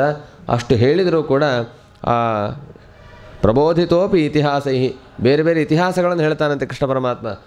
ಅವ್ರ ಕಾಲದಲ್ಲಿ ಹೀಗಾಯಿತು, ಇವರ ಕಾಲದಲ್ಲಿ ಹೀಗಾಯಿತು, ಹಾಗಾಗಿ ನೀನೇನು ತಪ್ಪು ಮಾಡಿಲ್ಲ ಅಂತ ಹೇಳಿದರೂ ಆ ಧರ್ಮರಾಜನಿಗೆ ಮನಸ್ಸಿಗೆ ಅದು ನಾಡ್ತಾ ಇಲ್ಲ. ನೈನೋ ರಾಜ್ಞ ಪ್ರಜಾಭರ್ತು ಧರ್ಮೋ ಯುದ್ಧೇ ವಧೋ ದ್ವಿಷಾಂ ಇತಿಮೇ ನತು ಬೋಧಾಯ ಕಲ್ಪತೆ ಶಾಶ್ವತಂ ವಚಃ ಸ್ತ್ರೀಣಾಂ ಮದ್ಧತಬಂಧೂನಾಂ ದ್ರೋಹೋ ಯೋಸಾ ವಿಹಾನ್ವಿತಃ ಹಯಮೇಧೈ ನಾರ್ಹ ಕಲ್ಯೋ ವ್ಯಪೋಹಿತಂ. ಎಷ್ಟೇ ನಾನು ಅಶ್ವಮೇಧ ಯಾಗವನ್ನು ಮಾಡಿದರೂ ಕೂಡ ಈ ಸ್ತ್ರೀಯರಿಗೆ ಆದಂತಹ ತೊಂದರೆ, ಮದ್ಧತಬಂಧುವನ, ಆ ಸ್ತ್ರೀಯರಿಗೆ ಒಂದು ತಂದೆಯನ್ನು ಕಳ್ಕೊಂಡಿರ್ತಾರೆ, ಅಥವಾ ಮಕ್ಕಳನ್ನು ಕಳ್ಕೊಂಡಿರ್ತಾರೆ, ಅಥವಾ ಗಂಡಂದಿರನ್ನು ಕಳ್ಕೊಂಡಿರ್ತಾರೆ. ಇಂತಹ ದುಸ್ಥಿತಿಯಲ್ಲಿರುವಂತಹ ಸ್ತ್ರೀಯರಿಗೆ ನಾನು ಏನನ್ನೂ ಕೊಡಲಿಕ್ಕೆ ಸಾಧ್ಯ ಇಲ್ಲ. ಆ ಪಾಪವನ್ನು ನಾನು ಅಶ್ವಮೇಧಾದಿ ದೊಡ್ಡ ದೊಡ್ಡ ಯಾಗಗಳನ್ನು ಮಾಡಿದರೂ ಪರಿಹಾರ ಮಾಡಿಕೊಳ್ಳಿಕ್ಕೆ ಸಾಧ್ಯ ಇಲ್ಲ. ಅಷ್ಟು ಪಾಪಿಷ್ಠನಾದಂತಹ ನಾನು ಈ ರಾಜ್ಯವನ್ನು ನಡೆಸಲಿಕ್ಕೆ ಯೋಗ್ಯನಲ್ಲ. ಯಥಾ ಪಂಕೇನ ಪಂಕಾಂಬ ಸುರಯಾವ ಸುರಾಕೃತಂ ಭೂತಹತ್ಯಾಂ ತಥೈವೇತಾಂ ನಯಜ್ಞೋ ಮಾಷ್ಟುಮರ್ಹತಿ. ಹೇಗೆ ಒಂದು ಪಂಕದಿಂದ ಮತ್ತೊಂದು ಕೆಸರಿನ ನೀರನ್ನು ಶುದ್ಧಪಡಿಸ್ಲಿಕ್ಕೆ ಆಗೋದಿಲ್ಲ, ಕೆಸರಿನಿಂದ ಶುದ್ಧಪಡಿಸ್ಲಿಕ್ಕೆ ಆಗೋದಿಲ್ಲ, ಹಾಗೆ ಈ ಒಂದು ಪಾಪವನ್ನು ಇನ್ನೊಂದೇನೋ ಕರ್ಮಾಚರಣೆಯನ್ನು ಮಾಡಿ ತೊಳೆದುಕೊಳ್ಳಲಿಕ್ಕೆ ಸಾಧ್ಯ ಇಲ್ಲ. ಅಷ್ಟು ಪಾಪವನ್ನು ಮಾಡಿದ್ದೇನೆ ಅಂತ ತುಂಬ ದುಃಖ ಪಡ್ತಾ ಇದ್ದಾನೆ. ಆಗ ಇನ್ನೇನು ಮಾಡಬೇಕು? ವೇದವ್ಯಾಸದೇವರು ಹೇಳಿದರೂ ಕೇಳ್ತಾ ಇಲ್ಲ, ಬೇರೆಯವರು ಹೇಳಿದರೂ ಕೇಳ್ತಾ ಇಲ್ಲ, ಕೃಷ್ಣ ಪರಮಾತ್ಮ ಹೇಳಿದರೂ ಕೇಳ್ತಾ ಇಲ್ಲ. ಸರಿ, ಇನ್ನೇನು ಉಪಯೋಗ ಇಲ್ಲ ಅಂಥೇಳಿ, ಆಯಿತು ಬಾ, ನಾವು ನಿನ್ನನ್ನು ಭೀಷ್ಮಾಚಾರ್ಯರ ಹತ್ರ ಹೋಗೋಣ, ಅವರ ಹತ್ರ ಹೋಗಿ ಮಾತನಾಡಿಕೊಂಡು ಬರೋಣ ಅಂತ ಹೇಳಿ ಕೃಷ್ಣ ಪರಮಾತ್ಮ ಎಲ್ಲರೂ ಸೇರಿ ವಿಷಸನಂ ಪ್ರಾಯಾದ್ಯತ್ರ ದೇವವ್ರತೋಪತತ್, ಎಲ್ಲರೂ ಸೇರಿಕೊಂಡು ಭೀಷ್ಮಾಚಾರ್ಯರು ಎಲ್ಲಿ ಮಲಗಿದ್ರೋ ಆ ಪ್ರದೇಶಕ್ಕೆ ಬಂದಿದ್ದಾರೆ. ಯುದ್ಧಸ್ಥಾನ, ಕುರುಕ್ಷೇತ್ರದಲ್ಲಿ ಯುದ್ಧ ನಡೆದಿತ್ತು. ಅದೇ ಭಾಗದಲ್ಲಿ ಭೀಷ್ಮಾಚಾರ್ಯರು ಮಲಗಿದ್ರು ಶರಪಂಜರದ ಮೇಲೆ. ಇವತ್ತು ಕುರುಕ್ಷೇತ್ರದ ಸಮೀಪಕ್ಕೆ ಹೋದರೆ ಒಂದು ಜಾಗ ತೋರಿಸ್ತಾರೆ, ಅದು ಸತ್ಯವೋ ಸುಳ್ಳೋ ಗೊತ್ತಿಲ್ಲ. ಕುರುಕ್ಷೇತ್ರದಲ್ಲಿ ಮಲಗಿದ್ದು ನಿಜ, ಇದೇ ಜಾಗ ಹೌದನೋ ನಮಗೆ ಗೊತ್ತಿಲ್ಲ, ಅಲ್ಲಂತೂ ತೋರಿಸ್ತಾರೆ. ಆದರೆ ಸಂಭಾವಿತ, ತಪ್ಪು ಅಂತ ಹೇಳಲಿಕ್ಕೇನು ಕಾರಣ ಇಲ್ಲ. ಅಲ್ಲಿಯ ಜನ ತೋರಿಸ್ತಾರೆ, ಗೀತೆಯ ಉಪದೇಶ ಮಾಡಿದ ಸ್ಥಳ, ಭೀಷ್ಮಾಚಾರ್ಯರು ಮಲಗಿದ ಸ್ಥಳ, ದ್ವೈಪಾಯನ ಸರೋವರ ಎಲ್ಲ ಭಾಗಗಳನ್ನು ತೋರಿಸ್ತಾರೆ. ಹಾಗಾಗಿ ಅದನ್ನು ಅವಶ್ಯವಾಗಿ ನಾವು ದರ್ಶನ ಮಾಡಿ ಬರಬಹುದು. ಆ ಭೀಷ್ಮಾಚಾರ್ಯರು ಮಲಗಿದ ಸ್ಥಳಕ್ಕೆ ಕರೆದುಕೊಂಡು ಹೋಗಿದ್ದಾರೆ. ಎಲ್ಲರೂ ಕೂಡ ಹೊರಟಿದ್ದಾರೆ. ತದಾ ಯದ್ಭ್ರಾತರ ಸರ್ವೇ ಸದಶ್ವೈ ಸ್ವರ್ಣಭೂಷಿತೈ ಅನ್ವಗಚ್ಚನ್ ರಥೈರ್ವಿಪ್ರಾಹ ವ್ಯಾಸಧೌಮ್ಯಾದಯಸ್ತಥಾ. ಆ ಪ್ರಸಂಗ ಹೇಗಿತ್ತು? ಪ್ರಾಯ ನಮ್ಮ ಸುಯೋಗ ಇದೇ ಪ್ರಸಂಗದಲ್ಲೇ ಈ ಭೀಷ್ಮಾಚಾರ್ಯರು ಹಾಗೂ ಧರ್ಮರಾಜರ ಸಮಾಗಮ ಆದದ್ದು. ಯಾಕೆಂದರೆ ಉತ್ತರಾಯಣ ಬಂದ ಮೇಲೆ ಮಾಘ ಮಾಸದ ಅಷ್ಟಮಿ ದಿವಸ ಭೀಷ್ಮಾಚಾರ್ಯರು ಪ್ರಾಣತ್ಯಾಗವನ್ನು ಮಾಡ್ತಾರೆ. ತತ್ಪೂರ್ವ ಭಾಗದಲ್ಲಿ ಈ ಎಲ್ಲ ಉಪದೇಶಗಳನ್ನು ಮಾಡಿದ್ದಾರೆ. ಇನ್ನೊಂದು 10 ದಿವಸಕ್ಕೆ ನಮಗೆ 15 ಸರಿಯಾಗಿ ಇನ್ನೊಂದು 15 ದಿವಸಕ್ಕೆ ಭೀಷ್ಮಾಷ್ಟಮಿ ಬರಲಿಕ್ಕಿದೆ. ಪ್ರಾಯ ಇದೇ ಸಮಯದಲ್ಲಿ ಉತ್ತರಾಯಣ ಬರುವ ಸನ್ನಿವೇಶ. ಉತ್ತರಾಯಣ ಸ್ವಲ್ಪ ಹೆಚ್ಚು ಕಡಿಮೆ ಆಗ್ತಾ ಇರುತ್ತೆ ಸಮಯದಲ್ಲಿ. ಎಲ್ಲರೂ ಕೂಡ ರಥಗಳಲ್ಲಿ ವಾಹನಗಳಲ್ಲಿ ಕುಳಿತುಕೊಂಡು ಹೊರಟಿದ್ದಾರೆ. ಆ ಪರಿಸ್ಥಿತಿ ಹೇಗಿತ್ತು ಅಂತಂದರೆ ವಿಚಿತ್ರವಾದಂತಹ ಒಂದು ಜ್ಞಾನ ಸತ್ರ ಅದು. ಭೀಷ್ಮಾಚಾರ್ಯರ ಮೇಲೆ ಭಗವಂತ ಮಾಡಿದ ಕರುಣೆ ಹೇಗೆ ಅಂತ ಅನ್ನೋದು ನಾವು ಅರ್ಥ ಮಾಡಿಕೊಳ್ಳಬೇಕು. ಅವರಿಗೆ ಶರಪಂಜರದ ಮೇಲೆ ಮಲಗುವಂತಹ ಪರಿಸ್ಥಿತಿ ನಿರ್ಮಾಣ ಆಗಿದೆ. ಕುತ್ತಿನ ಗಾದಿ ಅಲ್ಲ, ಸಾಮಾನ್ಯ ಕಲ್ಲು ಅಲ್ಲ, ನೆಲವೂ ಅಲ್ಲ, ಬಾಣಗಳು, ಚೂಪಾದ ಬಾಣಗಳು. ಯಾವ ಬಾಣಗಳನ್ನು ಬಿಡೋದರಿಂದ ಎದುರಾಳಿಗಳ ಹೃದಯಚ್ಛೇದನವಾಗಿ ದೇಹಚ್ಛೇದನವಾಗಿ ಪ್ರಾಣವೇ ಹೋಗುತ್ತೆ. ಅಂಥ ಬಾಣಗಳೇ ಸಂಪೂರ್ಣ ಅವರ ದೇಹಕ್ಕೆ ಆಸನವಾಗಿ ನಿಂತುಕೊಂಡಿವೆ. ಅದರ ಚೂಪಾದಂತಹ ತುದಿಗಳು ಚುಚ್ಚಿ ಅದರಿಂದ ರಕ್ತಗಳು ಸುರಿದು ದೇಹದಲ್ಲಿರುವ ಅಷ್ಟೂ ರಕ್ತಗಳು ಬಸಿದು ಹೋಗ್ತಾ ಇತ್ತಂತೆ ಭೀಷ್ಮಾಚಾರ್ಯರಿಗೆ. ಅಷ್ಟು ವೇದನೆ ಅನುಭವಿಸ್ತಾ ಇದ್ದಾರೆ. ಸಣ್ಣ ಸೂಜಿ ಚುಚ್ಚಿದರೆ ತಡ್ಕೊಳ್ಳಿಕ್ಕಾಗೋದಿಲ್ಲ ನಮಗೆ. ಸಣ್ಣ ಸೂಜಿಯೂ ಬೇಡ, ಬಿದಿರಿನ ಎಸಳಿರುತ್ತಲ್ಲ, ಆ ಬಿದಿರಿನ ಎಸಳುಗಳು ಚುಚ್ಚಿದರೆ ದೇಹಕ್ಕೆ ತಡೆದುಕೊಳ್ಳಿಕ್ಕಾಗೋದಿಲ್ಲ. ಅಂಥದ್ದು ಇಡೀ ದೇಹಕ್ಕೆ ಆ ಬಾಣಗಳು ಹೊಕ್ಕು ಆ ದೇಹದಲ್ಲಿರುವ ಎಲ್ಲ ರಕ್ತವನ್ನು ಬಸಿತಾ ಇದೆ. ಆದರೂ ಕೂಡ ಅವರು ಹಾಗೆಯೇ ಮಲಗಿದ್ದಾರೆ ಭಗವಂತನ ಸ್ಮರಣೆ ಮಾಡಿಕೊಂಡು. ಇದನ್ನು ಗಮನಿಸ್ಕೊಳ್ಬೇಕು. ಇಷ್ಟು ದುಃಖ ಇದೆ ಅಂತವರೇನು ಅಯ್ಯೋ ಅಯ್ಯೋ ಅಯ್ಯೋ ಅಮ್ಮ ಅಪ್ಪ ಅಂತಂದಿಲ್ಲ. ಅವರಲ್ಲಿ ಮಾಡ್ತಾ ಇದ್ದಿದ್ದೇನು? ಭಗವಂತನ ಸ್ಮರಣೆಯನ್ನು ಮಾಡ್ತಾ ಇದ್ದಾರೆ. ಈ ಪ್ರಸಂಗವೇ ಭಾರಿ ವಿಚಿತ್ರ. ಅಷ್ಟೆಲ್ಲ ಅವರು ಕಷ್ಟವನ್ನು ಅನುಭವಿಸ್ತಾ ಇದ್ದರೆ ಭಗವಂತ ತೋರಿಸುವ ಕಾರುಣ್ಯ ಎಂಥದ್ದು. ವೇದವ್ಯಾಸ ರೂಪದಿಂದ ಬರ್ತಾನಂತಲ್ಲಿ ಭಗವಂತ. ಬರೀ ವೇದವ್ಯಾಸದೇವರು ಮಾತ್ರ ಅಲ್ಲ, ಪಾಂಡವರ ಪುರೋಹಿತರು ಧೌಮ್ಯಾಚಾರ್ಯರು ವ್ಯಾಸಧೌಮ್ಯಾದಯ ತಥಾ ಭಗವಾನಪಿ ವಿಪ್ರರ್ಷೆ ರಥೇನ ಸಧನಂಜಯ. ಆ ವೇದವ್ಯಾಸದೇವರು ಧೌಮ್ಯಾಚಾರ್ಯರು ಮೊದಲಾದ ಎಲ್ಲ ಆ ಕಾಲದಲ್ಲಿದ್ದ ದೊಡ್ಡ ದೊಡ್ಡ ಋಷಿಮುನಿಗಳೆಲ್ಲ ಅಲ್ಲಿ ಬಂದು ಸೇರಿದ್ದಾರೆ. ಯಾಕೆಂದರೆ ಇಂಥವ್ರು ಸೇರ್ತಾರೆ ಅಂತಂದರೆ ಏನೋ ಒಂದು ಒಳ್ಳೆ ಕೆಲಸ ಆಗೇ ಆಗತ್ತೆ ಅಂತ. ಈಗ ನಾವು ಎಲ್ಲ ಕಡೆ ಸೇರ್ತೀವಿ ಅಂತಂದರೆ ಯಾಕೆ ಸೇರ್ತೀವಿ ಅಂತಂದರೆ ಏನೋ ಒಂದು ಕಲಹಗಳನ್ನು ಮಾತಾಡಲಿಕ್ಕೆ, ಏನೋ ಮಠೀಯ ಕಲಹವೋ ರಾಜಕೀಯ ಕಲಹವೋ ಅಥವಾ ಏನೋ ಕೌಟುಂಬಿಕ ಕಲಹವೋ ಇದನ್ನು ಮಾತಾಡಲಿಕ್ಕೆ ಸೇರೋದು. ಸೇರಿದಾಗ ಇದನ್ನು ಮಾತಾಡಿದರೆ ಅದು ಪೂರ್ಣ ಆಗೋದು. 4 ಜನ ಸೇರಿದ್ದೀವಿ, ಒಂದು 5 ನಿಮಿಷ ಭಜನೆ ಮಾಡೋಣ, ಹರಿನಾಮ ಸ್ಮರಣೆ ಮಾಡೋಣ ಅಂತಂದರೆ ಒಂದು ಕೆಲಸ ಇದೆ ಹೋಗಿ ಬರ್ತೇನೆ ಅಂತ ಎದ್ದು ಹೋಗೇ ಬಿಡ್ತೀವಿ ಅಲ್ಲಿಂದ, ಅಥವಾ ನಿದ್ದೆ ಮಾಡಲಿಕ್ಕೆ ಪ್ರಾರಂಭ ಮಾಡ್ತೀವಿ. ಇದು ಪರಿಸ್ಥಿತಿ. ಆ ಋಷಿಮುನಿಗಳಿಗೆ ಹಾಗಲ್ಲ. ಅವರ ಪರಿಸ್ಥಿತಿ ಏನು? ಇವರೆಲ್ಲ ಸೇರ್ತಾರೆ ಅಂತಂದರೆ ಅಲ್ಲಿ ಏನೊಂದು ಜ್ಞಾನಕರ್ಮ ಆಗಿಯೇ ಆಗತ್ತೆ ಅನ್ನುವ ಒಂದು ಭರವಸೆ. ಹಾಗಾಗಿ ಅನೇಕ ಋಷಿಮುನಿಗಳು ಅಲ್ಲಿ ಬಂದು ಸೇರಿದ್ದಾರೆ. ಜೊತೆಗೆ ಕೃಷ್ಣ ಪರಮಾತ್ಮ ತನ್ನ ಸ್ನೇಹಿತನಾದ ಪ್ರೀತಿಪಾತ್ರನಾದ ಧನಂಜಯನ ಜೊತೆ ಕೂರಿದುಕೊಂಡು ರಥದಲ್ಲಿ ಬಂದಿದ್ದಾನೆ. ಎಲ್ಲರೂ ಬಂದು ಸೇರಿದಾಗ ಗಂಧರ್ವರು ಗುಹ್ಯರು ಇಂದ ಕೂಡಿಕೊಂಡಂತಹ ಕುಬೇರ ಹೇಗೆ ಶೋಭಿಸ್ತಾನೋ ಹಾಗೆ ಭೀಷ್ಮಾಚಾರ್ಯರು ಶೋಭಿಸ್ತಾ ಇದ್ದರಂತೆ ಆ ಪ್ರಸಂಗದಲ್ಲಿ. ಅಷ್ಟ ಹೊತ್ತಿಗೆ ಇಷ್ಟು ಮಾತು ಅನೇಕ ಜನ ರಾಜರ್ಷಿಗಳು ಬಂದಿದ್ದಾರೆ, ದೇವರ್ಷಿಗಳು ಬಂದಿದ್ದಾರೆ, ಬ್ರಹ್ಮರ್ಷಿಗಳು ಬಂದಿದ್ದಾರೆ. ಪರ್ವತಃ ನಾರದಃ ಧೌಮ್ಯ ಭಗವಾನ್ ಬಾದರಾಯಣ ಬೃಹದಶ್ವೋ ಭರದ್ವಾಜ ಸಶಿಷ್ಯ ರೇಣುಕಾಸುತಃ, ರೇಣುಕಾದೇವಿಯ ಮಗನಾದ ಪರಶುರಾಮದೇವರು ಕೂಡ ಬಂದಿದ್ದಾರೆ. ಎಂಥ ವಿಚಿತ್ರ ನೋಡಿ, ಒಬ್ಬ ಭೀಷ್ಮಾಚಾರ್ಯರಿದ್ದಲ್ಲಿ ಭಗವಂತ ಮೂರು ರೂಪಗಳಿಂದ ಬರ್ತಾ ಇದ್ದಾನಂತೆ. ವೇದವ್ಯಾಸ ರೂಪ, ಪರಶುರಾಮ, ಕೃಷ್ಣ ರೂಪ. ಅದೇನೋ ವಿಚಿತ್ರ, ಈ ಕಾಲದಲ್ಲಿ 3 ರೂಪಗಳ ಸ್ಮರಣೆ ಅತ್ಯಂತ ಅವಶ್ಯಕ. ಆಚಾರ್ಯ ಹೇಳಿದಂತೆ ಕಲಿಯುಗದಲ್ಲಿ ಕೃಷ್ಣ ರೂಪ, ವೇದವ್ಯಾಸ ರೂಪ ತುಂಬ ವಿಶೇಷವಾಗಿ ಆ ಮಂತ್ರಗಳಿಂದ ಜಪ ಮಾಡಬೇಕು, ಬಹಳ ಬೇಗ ಸಿದ್ಧಿಯನ್ನು ಕೊಡ್ತಾರೆ ಅಂತಾರೆ. ಅದೇ ರೀತಿ ಪರಶುರಾಮ ರೂಪವು ಕೂಡ ನಮಗೆ ಕ್ಷಾತ್ರ ತೇಜಸ್ಸು ಬ್ರಹ್ಮ ತೇಜಸ್ಸಿನ ಮೂಲಕವಾಗಿ ಸರ್ವಕಾಲದಲ್ಲೂ ಪ್ರಸ್ತುತವಾದಂತಹದ್ದು. ಹೀಗೆ 3 ರೂಪಗಳಿಂದ ಪರಮಾತ್ಮನಲ್ಲಿ ಬಂದು ನೆಲೆಸಿದ್ದಾನೆ. ಅದೇ ರೀತಿ ಎಲ್ಲ ರಾಜರ್ಷಿಗಳು ಜೊತೆಗೆ ಜೀವೋತ್ತಮರಾದಂತಹ ಭೀಮಸೇನ ದೇವರು ಅಲ್ಲಿ ಬಂದು ನಿಂತಿದ್ದಾರೆ. ದೇವಾನುದೇವತೆಗಳು ಅವರ ಅವತಾರಗಳೆಲ್ಲರೂ ಅಲ್ಲಿ ಬಂದು ಸೇರಿಕೊಂಡಿದ್ದಾರೆ. ಆ ವಸಿಷ್ಠ ಋಷಿಗಳು, ಇಂದ್ರಪ್ರಮದ, ಹೀಗೆ ಎಲ್ಲ ಅನೇಕ ಜನ ಋಷಿಗಳ ಹೆಸರನ್ನು ಹೇಳ್ತಾರೆ. ಪೂಜಯಾಮಾಸ ಧರ್ಮಜ್ಞ ದೇಶಕಾಲ ವಿಭಾಗವಿತ್. ಇಷ್ಟೆಲ್ಲ ಸಂದರ್ಭ ಇದ್ದಾಗಲೂ ಕೂಡ ಮಲಗಿದಲ್ಲೇ ಭೀಷ್ಮಾಚಾರ್ಯರು ಗೌರವವನ್ನು ಸಮರ್ಪಣೆ ಮಾಡ್ತಾರಂತೆ. ಎಂಥ ವಿಚಿತ್ರ ಪರಿಸ್ಥಿತಿ ಇದೆ ನೋಡಿ. ಕೈಕಾಲೆಲ್ಲ ಗಟ್ಟಿ ಇದ್ದಾಗಲೂ ಮೊನ್ನೆ ನಾನು ಹೇಳಿದಂತೆ ಗೌರವ ಸಮರ್ಪಣೆ ಮಾಡುವ ಪ್ರಸಂಗ ಇಲ್ಲ. ಅವರು ಮಾಡೋದು ಅಷ್ಟೇ ದೊಡ್ಡದು, ಅದನ್ನು ಗ್ರಂಥಕಾರರು ಉಲ್ಲೇಖ ಮಾಡ್ತಾರೆ. ಯಾಕೆಂದರೆ ಅಷ್ಟು ಮಹತ್ವದ ಅಂಶಗಳವೆಲ್ಲ. ಪೂಜಯಾಮಾಸ ಧರ್ಮಜ್ಞ ದೇಶಕಾಲ ವಿಭಾಗವಿತ್. ಯಾವ ದೇಶದಲ್ಲಿ ಯಾವ ಕಾಲದಲ್ಲಿ ಯಾವ ರೀತಿಯಾಗಿ ನಡೆದುಕೊಳ್ಳಬೇಕು ಅಂತನ್ನುವುದನ್ನು ತಿಳಿದಂತಹ ಭೀಷ್ಮಾಚಾರ್ಯರು ಅದಕ್ಕೆ ತಕ್ಕಂತೆ ತಾವು ಗೌರವವನ್ನು ಸಮರ್ಪಣೆ ಮಾಡುತ್ತಾರೆ. ಆ ಸಂದರ್ಭದಲ್ಲಿ ಕೃಷ್ಣಂಚ ತತ್ ಪ್ರಭಾವಜ್ಞ ಆಸೀನಂ ಜಗದೀಶ್ವರಂ ಹೃದಯಸ್ಥಂ ಪೂಜಯಾಮಾಸ ಮಾಯೆಯ ಉಪಾತ್ತ ವಿಗ್ರಹಂ. ಕೃಷ್ಣ ಪರಮಾತ್ಮನನ್ನು ವಿಶೇಷವಾಗಿ ಪೂಜೆ ಮಾಡ್ತಾರಂತೆ ಭೀಷ್ಮಾಚಾರ್ಯರು. ಹೇಗೆ? ಹೃದಯಸ್ಥಂ ಪೂಜಯಾಮಾಸ. ಹೃದಯದಲ್ಲಿರುವ ಕೃಷ್ಣ ಪರಮಾತ್ಮ ಹೊರಗಿದ್ದಾನೆ ಅಂತ ಅನ್ನೋದು ಎಷ್ಟು ಸತ್ಯವೋ ಅಷ್ಟೇ ಒಳಗೆ ಜಾಗೃತನಾಗಿ ಭೀಷ್ಮಾಚಾರ್ಯರಿಗೆ ತಾನು ಗೋಚರನಾಗ್ತಾ ಇದ್ದಾನೆ.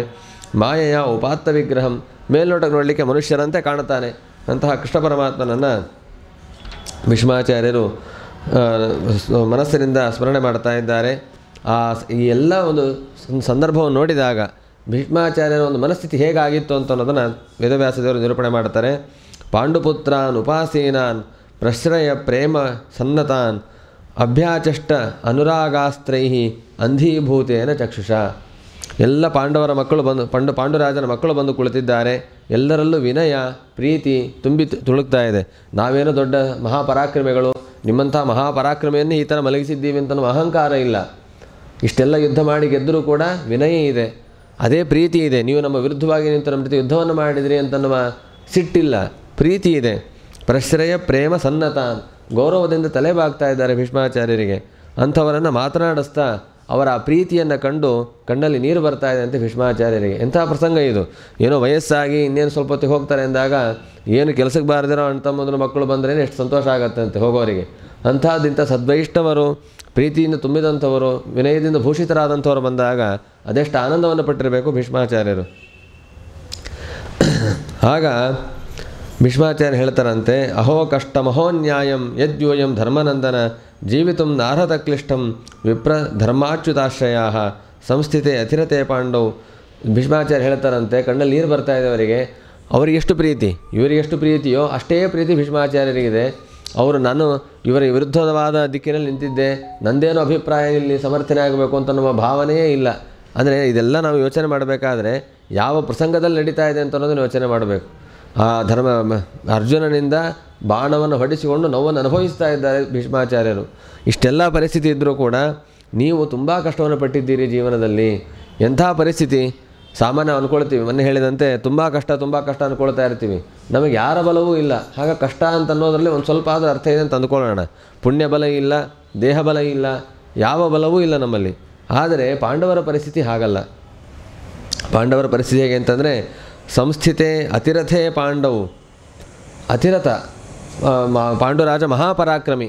ಆ ಪಾಂಡುರಾಜ ಇದ್ದಾಗ ಒಂದು ರೀತಿ ಪರಿಸ್ಥಿತಿ, ಪಾಂಡುರಾಜ ಹೋದ ಮೇಲೆ ಮತ್ತೊಂದು ಪರಿಸ್ಥಿತಿ. ಅದಾದಮೇಲೆ ಪ್ರಥಾ ಬಾಲಪ್ರಜಾವಧೂಹು, ಚಿಕ್ಕ ಚಿಕ್ಕ ಮಕ್ಕಳನ್ನು ಪಡೆದಂತಹ ಚಿಕ್ಕ ವಯಸ್ಸಿನ ಕುಂತಿದೇವಿ ಅಲ್ಲೇ ಕಷ್ಟವನ್ನು ಪಟ್ಟಿದ್ದಾಳೆ. ವಿಶ್ವತ್ಕೃತೆ ಬಹುಮೂನ್ ಕ್ಲೇಶಾನ್ ಪ್ರಾಪ್ತ ತೋಕವತಿ ಯಥಾ. ನಿಮಗಾಗಿ ನಿಮ್ಮ ಮಕ್ಕಳನ್ನು ಬೆಳೆಸಬೇಕು, ಚೆನ್ನಾಗಿ ನಿಮ್ಮನ್ನು ಮುಂದೆ ತರಬೇಕು ಅನ್ನೋದಕ್ಕಾಗಿ ಎಷ್ಟು ಕಷ್ಟವನ್ನು ಅನುಭವಿಸಿದ್ದಾಳೆ ಕುಂತಿದೇವಿ. ಪ್ರಾರಂಭದಿಂದ ನಿನ್ನೆ ಅದರ ಬಗ್ಗೆ ವಿವರಣೆ ನೋಡಿದ್ದೇವೆ. ಅಷ್ಟು ಕಷ್ಟವನ್ನು ಅನುಭವಿಸಿದ್ದಾಳೆ. ಇದೆಲ್ಲರ ಜೀವನದಲ್ಲಿ ನಡೆಯುತ್ತೆ. ಸರ್ವಂ ಕಾಲಕೃತಂ ಮನ್ಯೆ ಭವತಾಂಚ ಯದಪ್ರಿಯಂ. ನಿಮಗೂ ಕೂಡ ಬೇಕಾದಷ್ಟು ತೊಂದರೆಗಳಾಯಿತು ಜೀವನದಲ್ಲಿ. ಇದೆಲ್ಲವೂ ಕೂಡ ಕಾಲಕೃತ. ಒಂದೊಂದು ಕಾಲದಲ್ಲಿ ಒಂದೊಂದು ಪರಿಸ್ಥಿತಿಗಳು ಬರ್ತಾ ಇರುತ್ತೆ. ಸುಖಸ್ಯ ಆನಂತರಂ ದುಃಖಂ, ದುಃಖಸ್ಯ ಆನಂತರಂ ಸುಖಂ, ಹೀಗೆ ಬರ್ತಾ ಇರುತ್ತೆ. ಮೇಲ್ನೋಟಕ್ಕೆ ಕಾಲಕೃತ, ವಸ್ತುಸ್ಥಿತಿಯಲ್ಲಿ ಕಾಲ ಅಂತಂದರೆ ಪರಮಾತ್ಮ ಅಂತ ಅರ್ಥ. ಕಾಲೋಸ್ಮಿ ಲೋಕಕ್ಷಯ ಕೃತ್ ಅಂಥೇಳಿ ಭಗವಂತನೇ ಭಗವದ್ಗೀತೆಯಲ್ಲಿ ಹೇಳ್ತಾನೆ. ಆ ಕಾಲನಾಮಕನಾದಂತಹ ಭಗವಂತನೇ ಒಂದೊಂದು ಕಾಲಘಟ್ಟಗಳಲ್ಲಿ ಒಂದೊಂದು ರೀತಿಯಾದ ಅವಸ್ಥೆಗಳನ್ನು ತರ್ತಾನೆ. ಸಕಾಲೋ ಯದ್ವಶಯ ಲೋಕಃ ವಾಯೋರಿವ ಘನಾವಲಿಹಿ. ನೋಡಿದರೆ ಎಂಥ ಪರಿಸ್ಥಿತಿ. ನಾವೆಲ್ಲ ಸ್ವಲ್ಪ ನಮ್ಮಲ್ಲಿ ತೊಂದರೆ ಬರಲಿಕ್ಕೆ ಶುರುವಾಯಿತು ಅಂತಂದರೆ ಅಂದ್ಕೊಳ್ತೀವಿ, ನಾನೇನೋ ತಪ್ಪು ಮಾಡಿದ್ದೇನೆ, ಅದಕ್ಕೆ ನನಗೆ ಶಿಕ್ಷೆ ಆಗ್ತಾ ಇದೆ ಅಂತ. ಒಳ್ಳೆಯವರಿಗೆ ಅನಿಸುತ್ತೆ, ಕೆಟ್ಟವರಿಗೆ ಅನಿಸೋದೇ ಇಲ್ಲ. ನಾನೇನು ಮಾಡೇ ಇಲ್ಲ, ನನಗೇನು ಆಗೇ ಇಲ್ಲ, ನನ್ನ ವಿರೋಧಿಗಳು ಯಾರೋ ನನ್ನ ಮೇಲೆ ಏನೋ ಮಾಡಿಸಿದ್ದಾರೆ ಅಂತಲೇ ಭಾವನೆ ಮಾಡೋದು. ನಮ್ಮ ತಪ್ಪನ್ನು ಒಪ್ಕೊಳ್ಳಿಕ್ಕೆ ಸಿದ್ಧರಾಗೋದಿಲ್ಲ ಯಾವತ್ತೂ ಕೂಡ. ಈ ಥರ ಪ್ರವೃತ್ತಿಯಲ್ಲ. ಆ ಪಾಂಡವರಲ್ಲಿ ನಿಯಾಮಕನಾಗಿ ನಿಂತವನು ಯಾರು ಧರ್ಮರಾಜ ಇದ್ದ, ಅವನ ಭಾವನೆ ಹೇಗಿತ್ತು ಅಂತಂದರೆ ತಪ್ಪನ್ನು ಒಪ್ಪಿಕೊಳ್ಳಿಕ್ಕೆ ಸಿದ್ಧನೇ ಇಲ್ಲ, ತಪ್ಪನ್ನು ಒಪ್ಪಿಕೊಳ್ಳದೆ ಅಲ್ಲಿ ಸಾಧ್ಯವೇ ಇಲ್ಲ, ತಪ್ಪನ್ನು ಮಾಡೋದಿಲ್ಲ. ತಪ್ಪಾಯಿತು ಅಂತ ಹೇಳಿದರೆ ಅದು ಪರಿಹಾರ ಮಾಡೋದಕ್ಕೆ ಸಾಧ್ಯ ಇಲ್ಲ. ಅಂತಹ ಧರ್ಮದ ಮೂರ್ತಿ ಧರ್ಮರಾಜ. ಅಂತಹ ಧರ್ಮರಾಜನೇ ರಾಜನಾಗಿ ನಿಂತಿದ್ದಾನೆ. ಗದಾಪಾಣಿರ್ ವೃಕೋದರ. ಸರಿ, ಧರ್ಮ ಇದೆ, ಪರಾಕ್ರಮ ಕೊರತೆ ಇದೆ ಅಂತಂದರೆ ಜಗತ್ತನ್ನೇ ಮೀರುವ ಸಾಮರ್ಥ್ಯ ಇರುವಂತಹ ಗದಾಪಾಣಿ ಭೀಮಸೇನ ದೇವರು ಜೊತೆಗಿದ್ದಾರೆ. ಜೊತೆಗೆ ಮಹಾ ಬಿಲ್ಲುಗಾರಿಕೆಯನ್ನು ಹೊಂದಿರುವಂತಹ ಅರ್ಜುನ, ಆ ಕಾಲದ ಪರಾಕ್ರಮಿಗಳಲ್ಲಿ ಅತಿ ಶ್ರೇಷ್ಠನಾದಂತಹ ಪರಾಕ್ರಮಿ, ಅವನು ಜೊತೆಗಿದ್ದಾನೆ. ಬರೀ ಅರ್ಜುನನ ಪರಾಕ್ರಮ ಮಾತ್ರ ಅಲ್ಲ, ಅವನ ಬಳಿ ಇರುವಂತಹ ಗಾಂಡೀವ ಧನಸ್ಸು ಕೂಡ ಅಷ್ಟೇ ಸಹಕಾರವನ್ನು ಕೊಡುವಂತಹದ್ದು. ಯಾವ ರೀತಿ ಆ ಬಿಲ್ಗಾರರಿಗೆ ಸಹಕಾರ ಬೇಕೋ ಅಷ್ಟು ಉತ್ತಮವಾದ ರೀತಿಯಲ್ಲಿ ಸಹಕಾರವನ್ನು ಕೊಡುವಂತಹ ಗಾಂಡೀವ ಧನಸ್ಸು ಎಲ್ಲರಿಗೂ ಆಗ್ತಿರಲಿಲ್ಲ ಅದು. ಇಷ್ಟು ಇದೆಲ್ಲದರ ಜೊತೆಗೆ ಪರಮಾತ್ಮನೇ ಜೊತೆಗೆ ಸ್ನೇಹಿತನಾಗಿ ನಿಂತಿದ್ದಾನೆ. ಸುರತ್ ಕೃಷ್ಣ. ಆದರೂ ಕೂಡ ತಥೋ ವಿಪತ್ತು. ಅಷ್ಟಿದ್ರೂ ಕೂಡ ವಿಪತ್ತು ಬರ್ತಾ ಇದೆ ಅಂತಂದರೆ ಇದನ್ನೆಲ್ಲ ಏನಂತ ಚಿಂತನೆ ಮಾಡಬೇಕು? ನಮಗೆ ಯಾರೂ ಸಹಾಯಕರಿಲ್ಲ, ಬಂಧುಗಳಿಲ್ಲ, ಬಾಂಧವರಿಲ್ಲ, ದುಡ್ಡಿಲ್ಲ, ಶಕ್ತಿ ಇಲ್ಲ, ಇನ್ಫ್ಲೂಯೆನ್ಸ್ ಇಲ್ಲ, ಎಲ್ಲ ಅಂದ್ಕೊಳ್ತಾ ಇರ್ತೀವಿ. ಇಲ್ಲೆಲ್ಲವೂ ಇದೆ. ಎಲ್ಲವೂ ಇದ್ದರೂ ಕೂಡ ಇಷ್ಟು ವಿಪತ್ತು ಬರ್ತಾ ಇದೆ ಅಂತಂದರೆ ಸರ್ವಂ ಕಾಲಕೃತಂ ಮನ್ಯೆ. ಇದೆಲ್ಲವೂ ಕೂಡ ಭಗವಂತನ ಇಚ್ಛೆಯಿಂದ ಆಗೋದೇ ಹೊರತು ನಮ್ಮ ವ್ಯವಸ್ಥೆಗಳಿಂದ ಆಗುವಂಥದ್ದಲ್ಲ. ಎಲ್ಲ ಕೊಟ್ಟು ವಿಪತ್ತುಗಳನ್ನು ಕೊಡ್ತಾನೆ, ಏನೂ ಕೊಡದೆಯೂ ವಿಪತ್ತುಗಳನ್ನು ಪರಿಹಾರ ಮಾಡ್ತಾನೆ. ಆ ಭಗವಂತ ಯಾವಾಗ ಯಾವ ರೀತಿ ಏನು ಮಾಡ್ತಾನೋ ಅದನ್ನೇ ಭೀಷ್ಮಾಚಾರ್ಯರು ಹೇಳ್ತಾರೆ. ನಹ್ಯಸ್ಯ ಕರ್ಹಚಿದ್ರಾಜನ್ ಪುಮಾನ್ ವೇದ ವಿಧೀಪ್ಸಿತಂ. ಭಗವಂತ ಏನು ಮಾಡಬೇಕು ಅಂತ ಸಂಕಲ್ಪ ಮಾಡಿದ್ದಾನೆ ಅದನ್ನು ಅರ್ಥ ಮಾಡಿಕೊಳ್ಳಿಕ್ಕೆ ಯಾರಿಂದಲೂ ಸಾಧ್ಯ ಇಲ್ಲ, ಅದನ್ನು ತಡಿಲಿಕ್ಕೂ ಯಾರಿಂದಲೂ ಸಾಧ್ಯ ಇಲ್ಲ. ಅವನ ಅಪೇಕ್ಷೆ ಏನಿದೆ ಅದು ಪೂರ್ಣವಾಗಲೇಬೇಕು. ಅರ್ಜುನನನ್ನು ಕಣ್ಣಲ್ಲಿ ಕಣ್ಣಿಟ್ಟು ಕಾಪಾಡಿದಂತಹ ಕೃಷ್ಣ ಪರಮಾತ್ಮ ಅರ್ಜುನ ಮಗನಾದ ಅಭಿಮನ್ಯುವನ್ನು ಉಳಿಸಲಿಲ್ಲ.